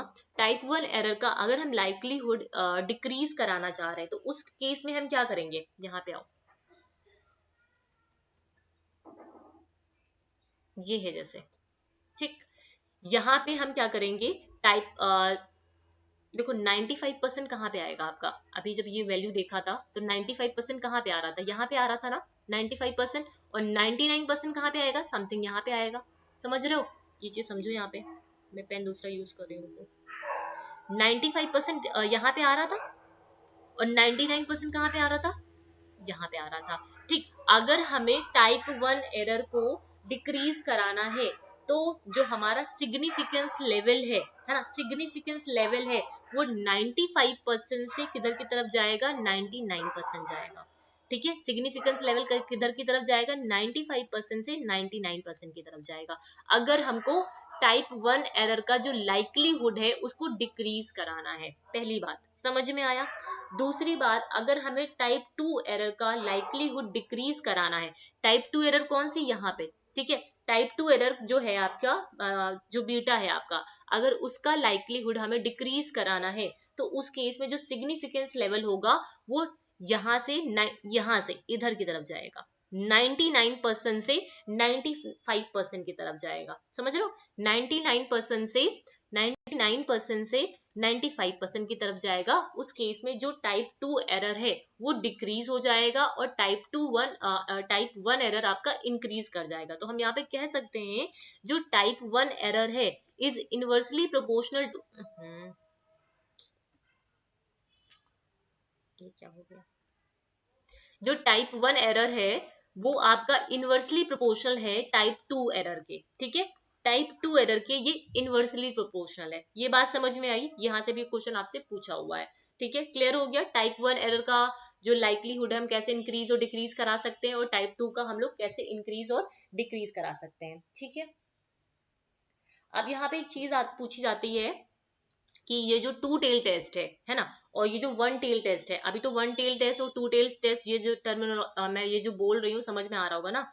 जो टू टेल टेस्ट है हम उसे वो कब अप्रोप्रिएट होता है, और जो वन टेल टेस्ट है वो कब अप्रोप्रिएट होता है ना। टू टेल टेस्ट और वन टेल टेस्ट कब अप्रोप्रिएट होता है, जब टू टेल टेस्ट की बात करते हैं हम, तो टू टेल जो टेस्ट होता है वो अप्रोप्रिएट होता है if you want to determine if there is any difference between the group you are comparing. अगर आप डिटरमाइन करना चाह रहे हो कि जो ग्रुप आप कंपेयर करा रहे हो उनके बीच में क्या डिफरेंस है, if there is any difference between the group you are comparing, तो उस केस में आप क्या करोगे, टू टेल टेस्ट का यूज करोगे। बट अगर हम वन टेल टेस्ट की बात करेंगे तो कब अप्रोप्रिएट होगा, if you only want to determine if there is a difference between the group in a specific direction. मतलब अगर आपको किसी स्पेसिफिक डायरेक्शन में ये पता करना है कि ग्रुप के बीच में डिफरेंस है या नहीं है, ठीक है, जिन ग्रुप को आप कंपेयर करा रहे हो, तो उस केस में आप वन टेल टेस्ट का यूज करोगे। बट अगर आपको जनरली सिर्फ यही पता करना है कि हाँ दोनों ग्रुप में क्या कोई डिफरेंस है, तो वहां पे आप टू टेल टेस्ट का यूज करोगे। क्लियर है बात, समझ में आई ये चीज, नहीं आई?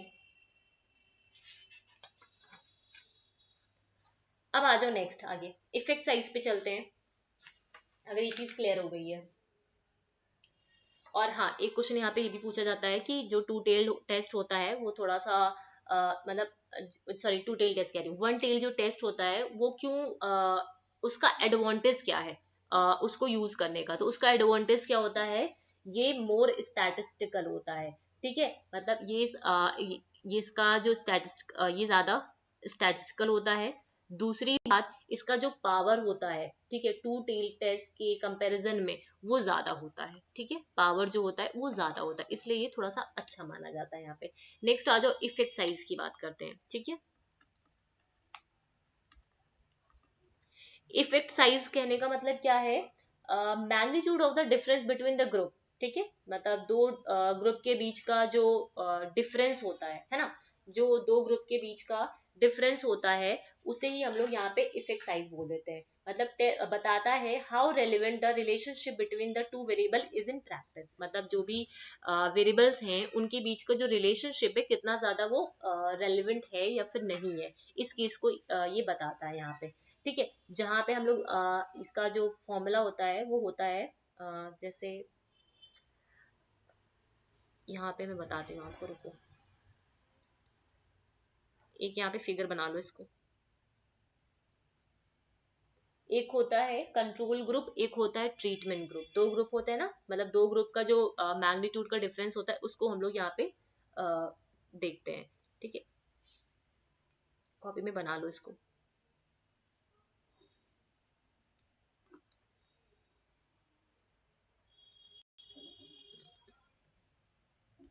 ठीक है।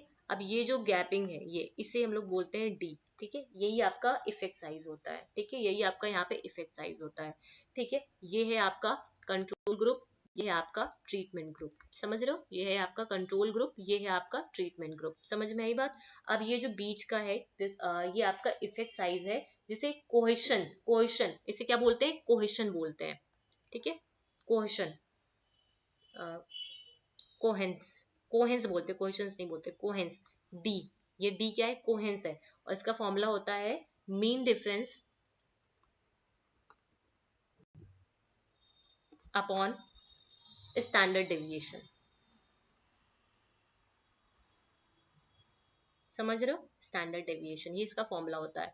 मीन डिफरेंस मतलब मीन ऑफ ट्रीटमेंट ग्रुप, ठीक है, जो ट्रीटमेंट ग्रुप है minus mean of control group upon standard deviation, ये इसका फॉर्मूला होता है कोहेंस डी, इसे क्या बोलते हैं, कोहेंस डी, समझ रहे हो, कोहेंस डी। और यहाँ पे कुछ वैल्यू भी लिख लो इसकी डी की, जो डी की जब अगर वैल्यू 0.2 होती है, डी की वैल्यू अगर 0.5 होती है, डी की वैल्यू मान लो 0.8, ये ठीक है।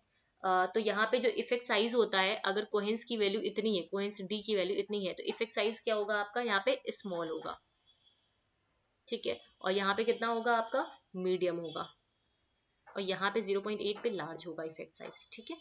इतनी चीजें क्लियर हुई, आगे चले।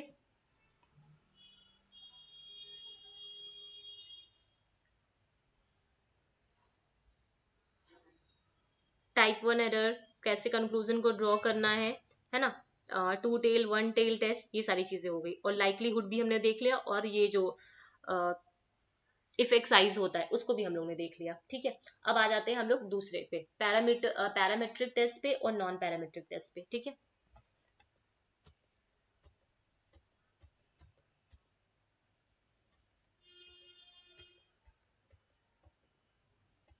अब मैं भी ये ब्लैंक स्लाइड्स का यहाँ पे यूज कर रही हूँ, ठीक है। और उसके अलावा कौन से पैरामेट्रिक टेस्ट आपके इक्विवेलेंट है नॉन पैरामेट्रिक टेस्ट के, ठीक है, उसका एक चार्ट है, वो मैं आपको टेलीग्राम पे शेयर कर दूंगी, ठीक है। क्योंकि यहाँ पे अगर मैं लिखने बैठूंगी ना तो बहुत ज्यादा हो जाएगा, तो इसलिए मैं लिखूंगी नहीं, ठीक है। बस मैं आपको बता देती हूँ कि पैरामेट्रिक और नॉन पैरामेट्रिक में क्या डिफरेंस है, पहले चीज, ठीक है।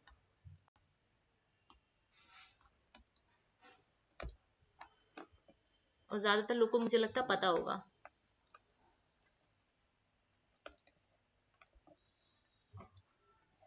जब पैरामीट्रिक की यहाँ पे हम बात करते हैं, तो यहाँ पे क्या होता है, एज्यूम क्या बोलते हैं उसको,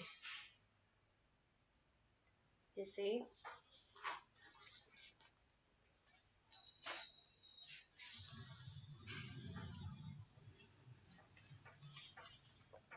यहाँ पे क्या होता है, ये एजम्पशंस होते हैं, मतलब यहाँ पे क्या होता है, पैरामेट्रिक टेस्ट में आपका एजम्पशंस होते हैं, ठीक है। और यहाँ पे क्या होता है, नो एजम्पशंस, कोई भी एजम्पशंस नहीं होते हैं, ठीक है। उसके अलावा एटलीस्ट वन इंटरवल स्केल्स, यहाँ पे क्या होती है, एटलीस्ट एक इंटरवल स्केल यहाँ पे होती है आपकी, समझ रहे हो।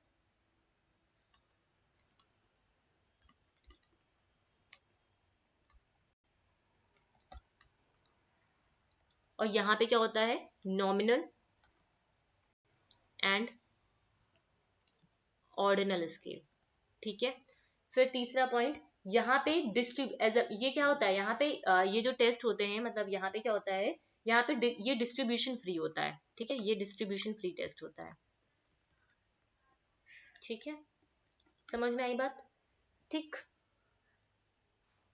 अब इनके ही कुछ नॉन पैरामेट्रिक जो टेस्ट होते हैं और कुछ जो पैरामेट्रिक टेस्ट है होते हैं, ये किसके इक्विवेलेंट होते हैं, जैसे विल्किंसन का साइन रैंक जो टेस्ट है, ये नॉन पैरामेट्रिक है, वो इक्विवेलेंट है आपके टी टेस्ट के, ठीक है, वो इक्विवेलेंट है आपके टी टेस्ट के। तो इसका जो टेबल है, काफी बड़ा टेबल है, तो यहाँ बनाऊंगी तो टाइम लगेगा, तो मैं वो टेलीग्राम पे शेयर कर दूंगी, वो आप लोग रट रट लेना एक तरीके से, क्योंकि इक्विवेलेंट से क्वेश्चन आते हैं आपसे, ठीक है। अब आ जाते हैं नेक्स्ट टॉपिक पे, ठीक है, यहाँ तक चीजें सही क्लियर है।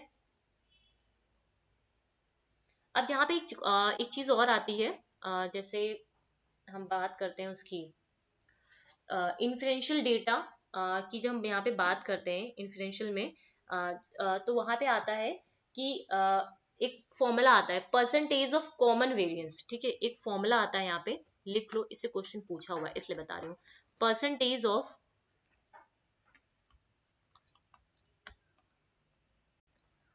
कॉमन वेरिएंस, ये कॉमन वेरिएंस का अगर हमें परसेंटेज निकालना हो बिटवीन एक्स एंड वाई, तो क्या फॉर्मूला होता है, ठीक है, तो फॉर्मूला होता है आपका आर स्क्वायर, आई थिंक आगे है शायद, ठीक है, आर स्क्वायर इंटू 100, ठीक है, अभी आगे क्वेश्चन में भी है तो वहां पे भी बता दूंगी, तो अभी फॉर्मूला लिख लो, आगे बताती हूँ, ठीक है। आर स्क्वायर क्या है, R square is the coefficient of determination because it measure the preparation of variability in one variable that can be determined from the relationship with the other variable, ठीक है, तो ये R square is the coefficient, आगे question है इसका, ठीक है, वहां से मैं बता दूंगी। अब आ जाते हैं हम लोग कोरिलेशन पे, ये नेक्स्ट टॉपिक पे आ रहे हैं हम लोग कोरिलेशन वाले पे, ठीक है। कोरिलेशन की अगर हम बात करें तो जनरली आपके दो कोरिलेशन होते हैं, ठीक है, अब और भी हैं लेकिन अभी बात करते हैं उसके बारे में।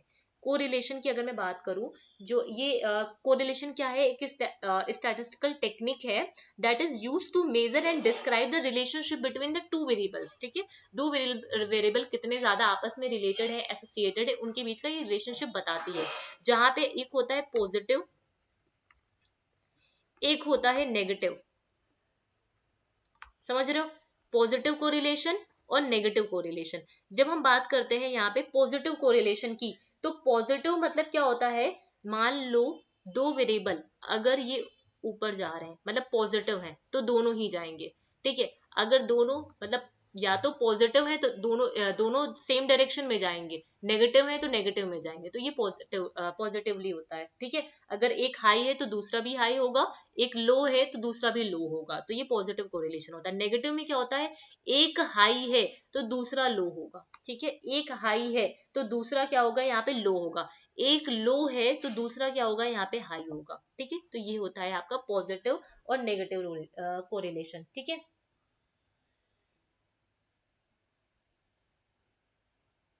ये चीज समझ में आई?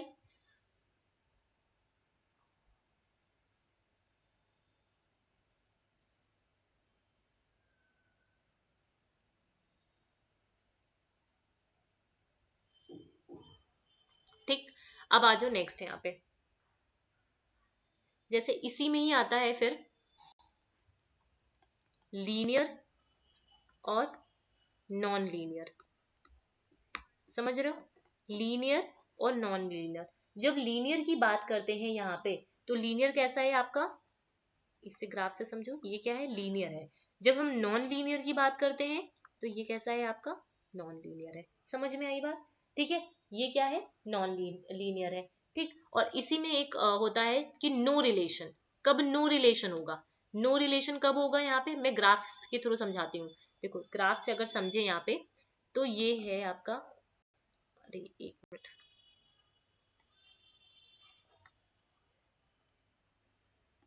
अगर मैं ग्राफ से यहाँ पे समझाऊं तो ये है आपका पॉजिटिव कोरिलेशन, ये है आपका नेगेटिव कोरिलेशन, ये है आपका नो रिलेशन, कोई रिलेशन नहीं, ये ग्राफ के थ्रू मैंने यहाँ पे समझा दिया आपको। ये है आपका लीनियर, ये है आपका नॉन लीनियर कोरिलेशन। अभी सी समझ में आया, अभी समझ में आया यहाँ पे। अब इसी में ही आगे कुछ वैल्यूज को लिखो, इसी में आगे कुछ वैल्यूज को लिखो, वैल्यू ऑफ कोरिलेशन कोफिशिएंट है ना, वैल्यूज ऑफ कोरिलेशन कोफिशिएंट, उसके अलावा उनकी जो कोरिलेशन है वो लिखो, क्वेश्चन कई बार पूछा है इससे।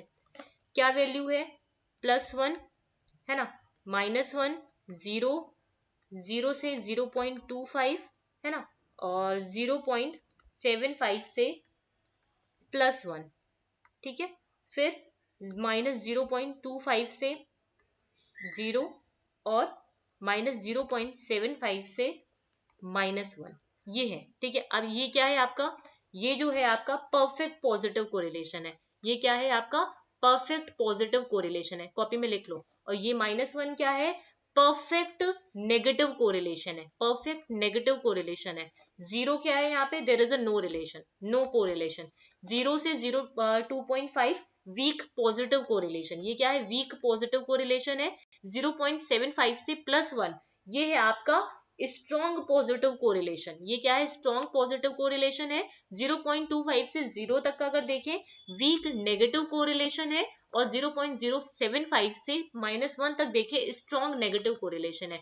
तो ये चार्ट अपनी कॉपी में बना लो, ठीक है, समझ में आई, ये चार्ट अपनी कॉपी में बना लो। अब इनकी प्रॉपर्टीज पे आ जाते हैं। जब हम प्रॉपर्टीज की बात करते हैं यहाँ पे हम किसकी बात करने जा रहे हैं, प्रॉपर्टीज की बात करने जा रहे हैं, प्रॉपर्टीज ऑफ कोरिलेशन कोफिशिएंट, है ना।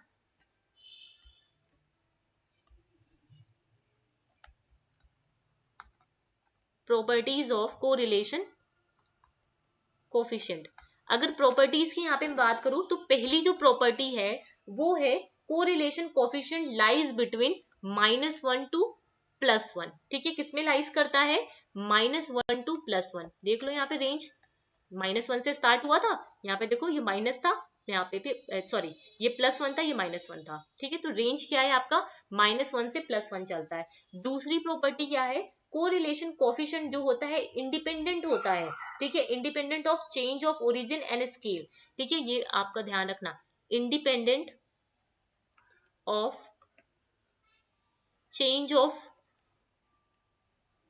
Origin and scale. अब यहाँ पे दिमाग में क्वेश्चन आ रहा होगा कि ओरिजिन क्या है भाई और स्केल क्या है, तो सबसे पहले ये ओरिजिन और स्केल का कंसेप्ट आप मुझे बताओ, ठीक है, आप मुझे बताओ कि ओरिजिन, ये बहुत इजी है, बहुत स्टार्टिंग से आप लोग पढ़ते हुए आ रहे होंगे कि ओरिजिन और स्केल का कंसेप्ट क्या होता है, तो ये मुझे कमेंट सेक्शन में आप लिख के बताओ। अगर किसी को नहीं आ रहा है कि ओरिजिन और स्केल क्या है तो मैं बताऊंगी आपको, ठीक है, ये इंडिपेंडेंट होता है आपका ओरिजिन और स्केल से, ठीक है। तीसरा क्या है, अगर और if x and y are two independent variable then correlation coefficient between the x and y is 0, मतलब यहाँ पे आप बोल सकते हो जो कोरिलेशन है x एंड y के बीच में, दोनों अगर इंडिपेंडेंट है तो यहाँ पे क्या होगा, 0 होगा, ठीक है, कोरिलेशन कोफिशिएंट कितना होगा, यहाँ पे 0 होगा, ठीक है। अब आ जाओ डिफरेंट डिफरेंट कोफिशिएंट के बारे में बात कर लेते हैं। यहाँ पे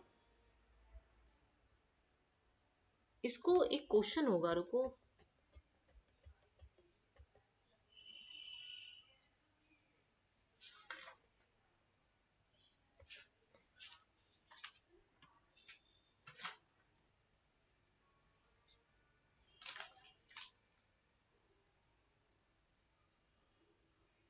मैं यहीं पे बताती हूँ, जरा कीवर्ड्स बताते हैं इसको, ये बहुत डिटेल में करना नहीं है। देखो जैसे है आपका product,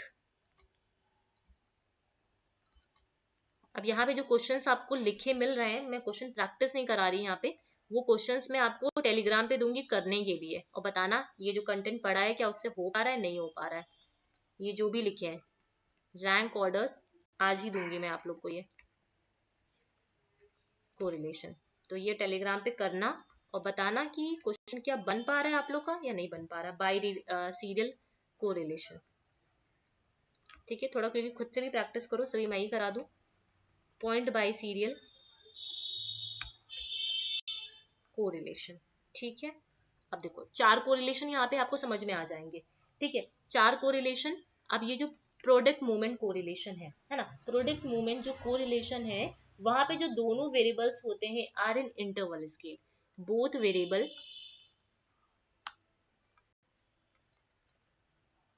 are in interval scale, समझ में आई बात, पहला कोरिलेशन क्लियर हुआ। दूसरे कोरिलेशन पे आते हैं रैंक ऑर्डर, स्पीयरमैन वाला।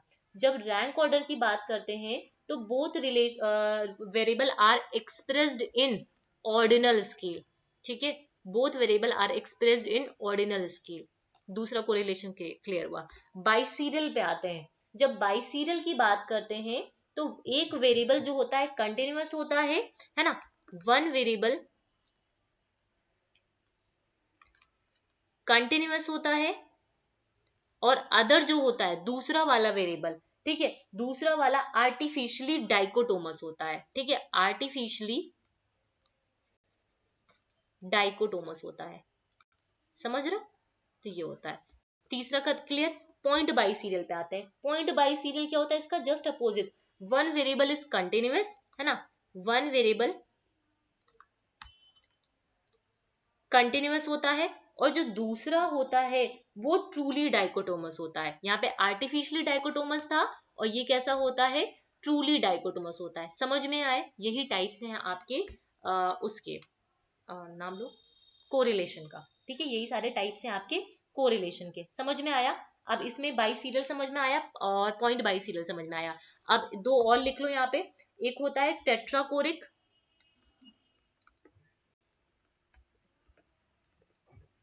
कोरिलेशन, एक होता है आपका फाई कोरिलेशन, ठीक है। टेट्राकोरिक कोरिलेशन क्या होता है? जब हम टेट्राकोरिक कोरिलेशन की बात करते हैं तो दोनों ही वेरिएबल कैसे होते हैं? फोर्स डाइकोटोमी, ठीक है, यहाँ पे फोर्स डाइकोटोमी होती है, फोर्स डाइकोटोमी, ठीक है, ये टेट्राकोरिक होता है। और फाई कोरिलेशन में क्या होता है? फाई कोरिलेशन जो होता है वहां पे क्या होता है? Both variable are true dichotomy, दोनों ही वेरिएबल कैसे होते हैं? ट्रू डाइकोटोमी होती है, ठीक है, ठीक। अभी क्लियर हो गया? ये सारे आपके क्या थे? कोरिलेशन थे, ठीक है, डिफरेंट डिफरेंट टाइप्स के कोरिलेशन थे, जहां पे आपको मैंने ये समझा दिया आपको, ठीक है। आगे चले, अब आ जाते हैं इधर जेड टेस्ट और टी टेस्ट पे। देखो वही चीजें यहाँ पे लिखी हुई हैं। लिस्ट वन बोथ वेरिएबल्स, अब इसको मैचिंग करने वाला है, मैं आपको दूंगी ये करने के लिए। जेड टेस्ट और टी टेस्ट की बात करते हैं। अब ये जो जेड टेस्ट है वो क्या है? इसका जो डेटा साइज होता है ग्रेटर देन 30 होता है, टी टेस्ट का लेस देन होता है, ठीक है। ये नॉर्मली डिस्ट्रीब्यूटेड होता है, ये नॉट नॉर्मली डिस्ट्रीब्यूटेड होता है, यहाँ पे रैंडम सिलेक्शन होता है, यहाँ पे नॉट रैंडम सिलेक्शन होता है। Data point is not related or does not affect the another data point, for example if both the control and the experimental group were independent from each other, मतलब एक जो data है दूसरे को यहाँ पे वो इफेक्ट नहीं करता है, और यहाँ पे ये दोनों ही आपस में रिलेटेड होते हैं। तो ये जेड टेस्ट और टी टेस्ट है आपका, ठीक है, जेड टेस्ट और टी टेस्ट हो गया। कंसेप्ट क्लियर हुआ ना, जेड टेस्ट और टी टेस्ट। अब अगर हमें जेड टेस्ट निकालना है ना, सॉरी जेड टेस्ट नहीं,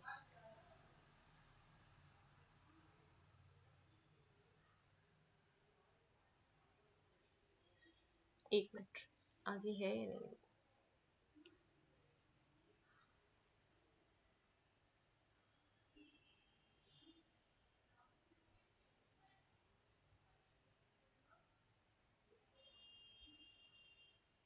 ठीक है, आ जाओ आगे।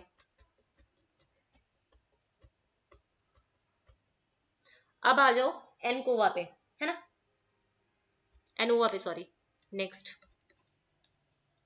मैंने पता नहीं यहाँ है नहीं है, चलो मैं यहीं पे बता दे रही हूँ आप लोग को, अब आगे मुझे ढूंढना पड़ेगा। एनोवा, ठीक है, एनोवा क्या है? एनोवा में क्या होता है? कंपैरिजन होता है मोर देन टू ग्रुप, ठीक है, मोर देन टू ग्रुप होते हैं at the same time to determine at the same time to determine whether a relationship exists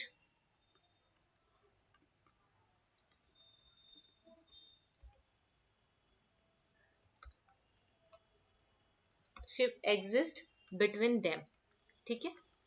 तो ये होता है एनोवा, ठीक है। यहाँ पे क्या होता है? मोर देन टू ग्रुप्स होते हैं। अब यहाँ पे एक होता है MST, एक होता है आपका MSC। क्या होता है ये MST? मतलब mean square due to treatment group, ठीक है, mean square due to treatment group. अब ये ट्रीटमेंट ग्रुप किसके बीच में होता है? बिटवीन द ग्रुप होता है, mean square due to treatment group. और ये विद इन द ग्रुप होता है, ये कब होता है? Within the group. Mean square due to error, mean ये इसका मतलब होता है ट्रीटमेंट, इसका मतलब होता है एरर। कॉपी में लिख लेना, mean square due to treatment between the group, mean square due to error within the group, ठीक है, between sorry within the group, ठीक है, mean square due to error within the group होता है यहाँ पे, ठीक है। ये बात समझ में आई? अब कुछ बेसिक एजम्पशंस हैं जो इसके अंदर आते हैं, ठीक है, एनोवा में ही कुछ बेसिक एजम्पशंस हैं।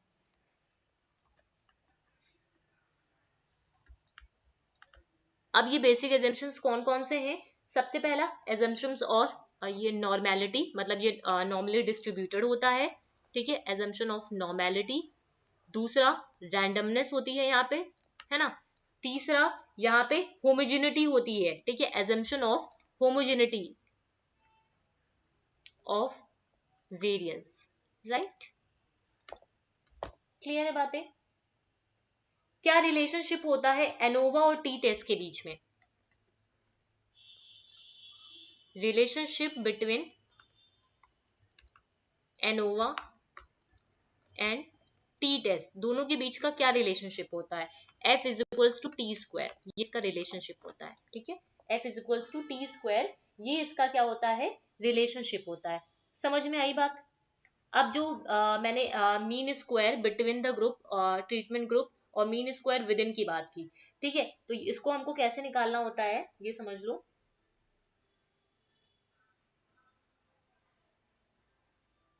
जैसे मैं एक क्वेश्चन देती हूँ आपको, इसका भी डिग्री ऑफ फ्रीडम कैसे निकालना है वो आप लोग समझ जाओ, ठीक है।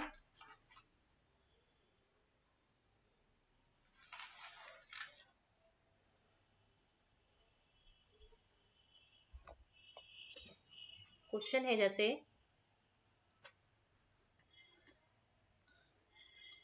प्लॉट ऑफ लैंड दे रखा है ना। अब यहाँ कहीं मैं डेटा नहीं लिख रही, ऊपर का बहुत ज्यादा लिखा हुआ है, जो हमारे मतलब का हम उसका काम करते हैं, ठीक है।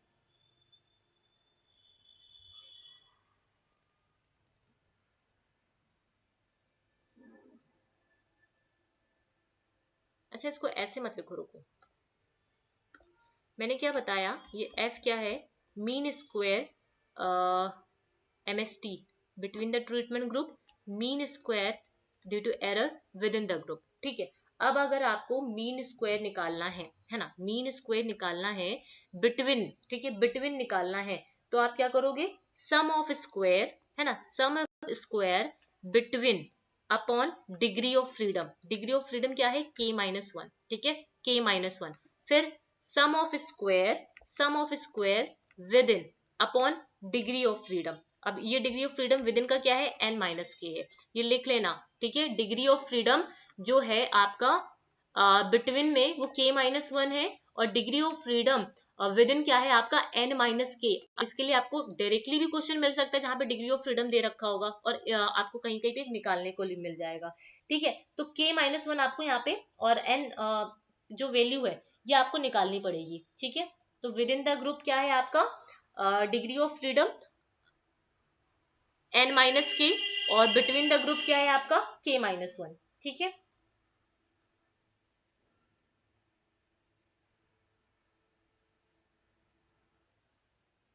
आगे चले।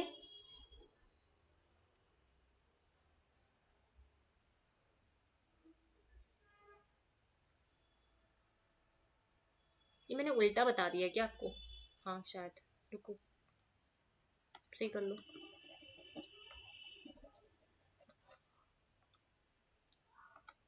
जो बिटवीन द ग्रुप होता है ना, वो N-K होता है ना, N-K होता है।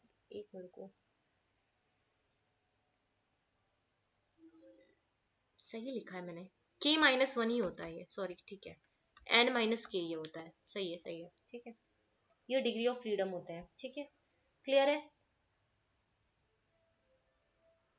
आगे चले, आगे चले यहाँ पे।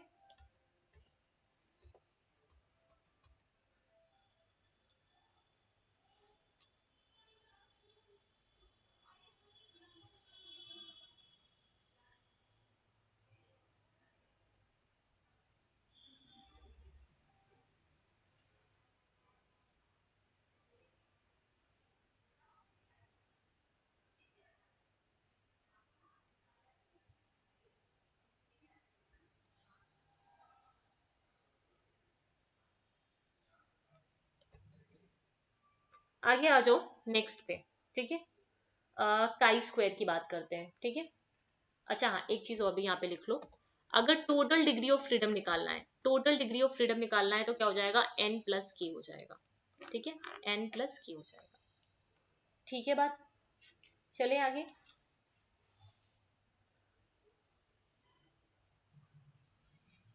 काई स्क्वायर टेस्ट पे आते हैं, ठीक है।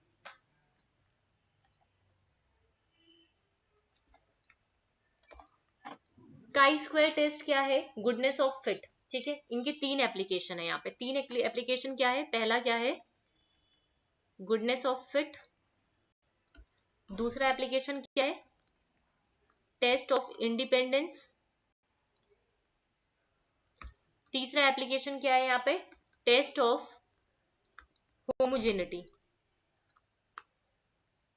समझ रहे हो? 3 एप्लीकेशन है यहाँ पे, ठीक है। अब जब हम बात करते हैं यहाँ पे गुडनेस ऑफ फिट की, ठीक है, किसकी बात कर रहे हैं यहाँ पे हम? गुडनेस ऑफ फिट की जब हम यहाँ पे बात करते हैं पहले एप्लीकेशन की, तो उसका फॉर्मूला यहाँ पे क्या हो जाता है? मतलब गुडनेस ऑफ फिट कहने का मतलब क्या है? Is to compare the data with the null hypothesis. The problem is to determine how will the data fit the distribution specified, ठीक है। मतलब जो कितनी अच्छे तरीके से जो डेटा स्पेसिफाइड है उसमें फिट हो रहा है या फिर नहीं हो रहा है, ठीक है। जिसका फॉर्मूला होता है यहाँ पे chi square is equals to O minus E, ठीक है। और इसका ये स्क्वायर होता है अपॉन ई होता है, ठीक है। ओ माइनस ये ऑब्जर्वेशन है आपका, ठीक है, ओ माइनस ई, ठीक। तो ये काई स्क्वायर क्या है? और हाँ एक चीज यहाँ पे और भी लिख लो, ये पहला फॉर्मूला है गुडनेस ऑफ फिट में, और जहाँ पे जो ये काई स्क्वायर है इसकी जो वैल्यू अगर आपको इक्वल टू जीरो आती है, ठीक है, इक्वल टू जीरो अगर इसकी वैल्यू आ रही है तो इसका मतलब क्या है कि काई स्क्वायर की वैल्यू जनरली वैसे जीरो आती नहीं है, बट अगर आ जाती है तो ये कब होता है? Due to sampling error, due to sampling error होता है। और इसका जो डिग्री ऑफ फ्रीडम है वो क्या होता है? C minus one. C is the category, number of categories आपको कितनी गिवन है वहां से होती है, ठीक है। नेक्स्ट अभी हम टेस्ट फॉर इंडिपेंडेंस की बात करते हैं। तो यहाँ पे जो होता है, यहाँ पे जो काई स्क्वायर का फॉर्मूला है वो क्या हो जाएगा आपका? ऑब्जर्व फ्रीक्वेंसी एक्सपेक्टेड फ्रीक्वेंसी, है ना, इसका स्क्वायर अपॉन एक्सपेक्टेड फ्रीक्वेंसी, ठीक है। और इसका जो डिग्री ऑफ फ्रीडम होता है वो डिग्री ऑफ फ्रीडम इसका क्या होता है आपका? आर माइनस वन, मतलब नंबर ऑफ रोज, और C minus one number of columns, number of column, number of column. ये कंटीजेंसी जो टेबल होती है उसी के फॉर्म में दे रखा होता है, ठीक है। तो ये टेस्ट ऑफ इंडिपेंडेंस हो गया। बात समझ में आई या नहीं फिर आई? ठीक है, आगे चले। अब आ जाओ ट्रायंगुलेशन पे, ठीक है। नेक्स्ट आखिरी टॉपिक है ये ट्रायंगुलेशन का, ठीक है। ट्रायंगुलेशन यहाँ पे आखिरी टॉपिक है। ट्रायंगुलेशन बस यहाँ पे यूनिट 6 का सी सेक्शन आपका कंप्लीट हो गया। ट्रायंगुलेशन की जब हम बात करते हैं तो ट्रायंगुलेशन में क्या होता है आपका? मल्टीपल डेटा कलेक्शन टेक्निक्स का यूज किया जाता है।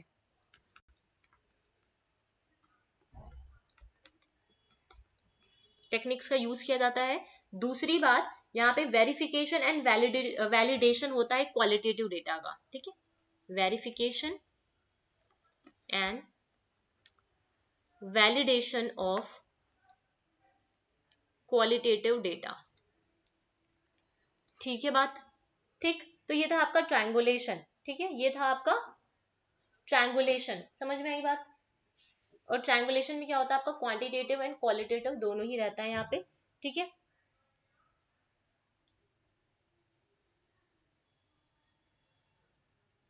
अब आ जाओ एनपीसी पे अपने, ठीक है, डायरेक्ट एनपीसी के एप्लीकेशन पे।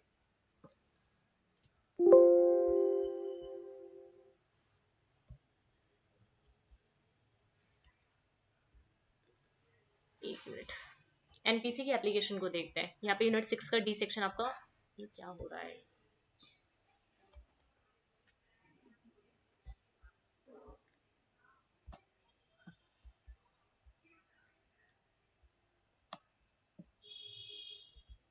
दो मिनट को जल्दी से एप्लीकेशन देख लेते हैं इसका और फिर ये सेशन कवर कंप्लीट करते हैं।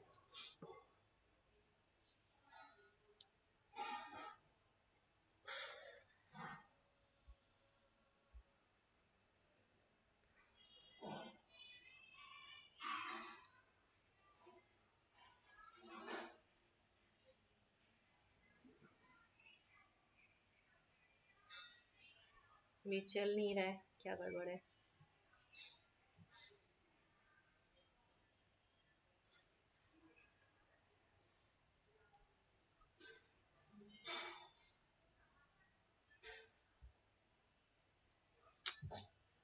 सिर्फ एनपीसी बचा है, इसके 4-5 एप्लीकेशन है, मैं समझा देती बस। गॉड ये क्या हो रहा है? अच्छा हाँ, ये जितने भी क्वेश्चंस आपको दिख रहे हैं थे स्लाइड्स पे, वो सारे मैं आपको टेलीग्राम पे दूंगी। आप लोग खुद से उसको सॉल्व करिएगा। अगर लगता है वो सॉल्व नहीं हो पा रहा है तो वहीं पे ही पूछिएगा, ठीक है? वहीं पे ही पूछिएगा तो मैं उसका आंसर कर दूंगी, क्योंकि ऑलरेडी मैंने ये सारे क्वेश्चंस को डिस्कस कर रखा हुआ है पहले के सीरीज में, ठीक है? आई डोंट नो ये क्या हो रहा है। अब जब तक का स्लाइड नहीं सही होती तब तक का रुकना पड़ेगा।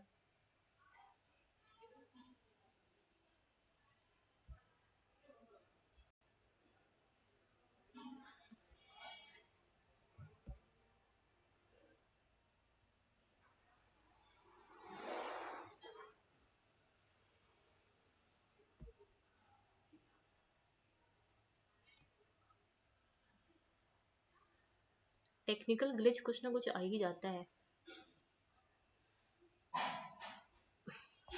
वैसे एनपीसी का मैंने अलग से क्लास शायद अपलोड कर रखा हुआ है, सिर्फ एप्लीकेशन पे ही बात की थी। अलग से ही उसका एक वीडियो है, ठीक है, जो मैंने अपलोड काफी पहले ही किया था।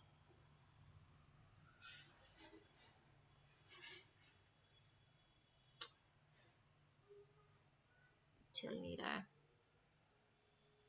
2 मिनट देखते हैं, अगर नहीं चलता है तो जो एनपीसी का है उसका मैं जो वीडियो है वो आप लोग को शेयर कर दूंगी टेलीग्राम पे, है ना? और कम्युनिटी टैब पे भी, नहीं होगा तो आप लोग वहां से देख लेना। अगर ये पावर पॉइंट सही नहीं हो रही है, 2 मिनट वेट करते हैं, नहीं तो फिर क्लास एंड करते हैं, ठीक है?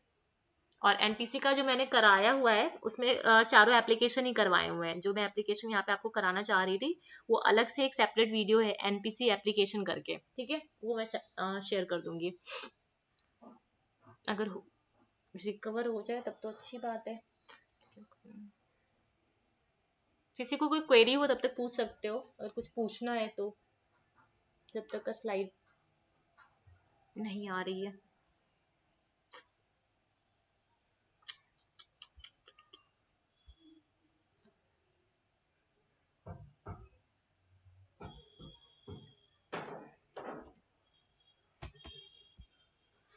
मुझे ऐसा लग रहा है कि सेशन यही एंड करना पड़ेगा। ये पावर पॉइंट रिस्पॉन्ड नहीं कर रहा है। किसी को कुछ नहीं पूछना है?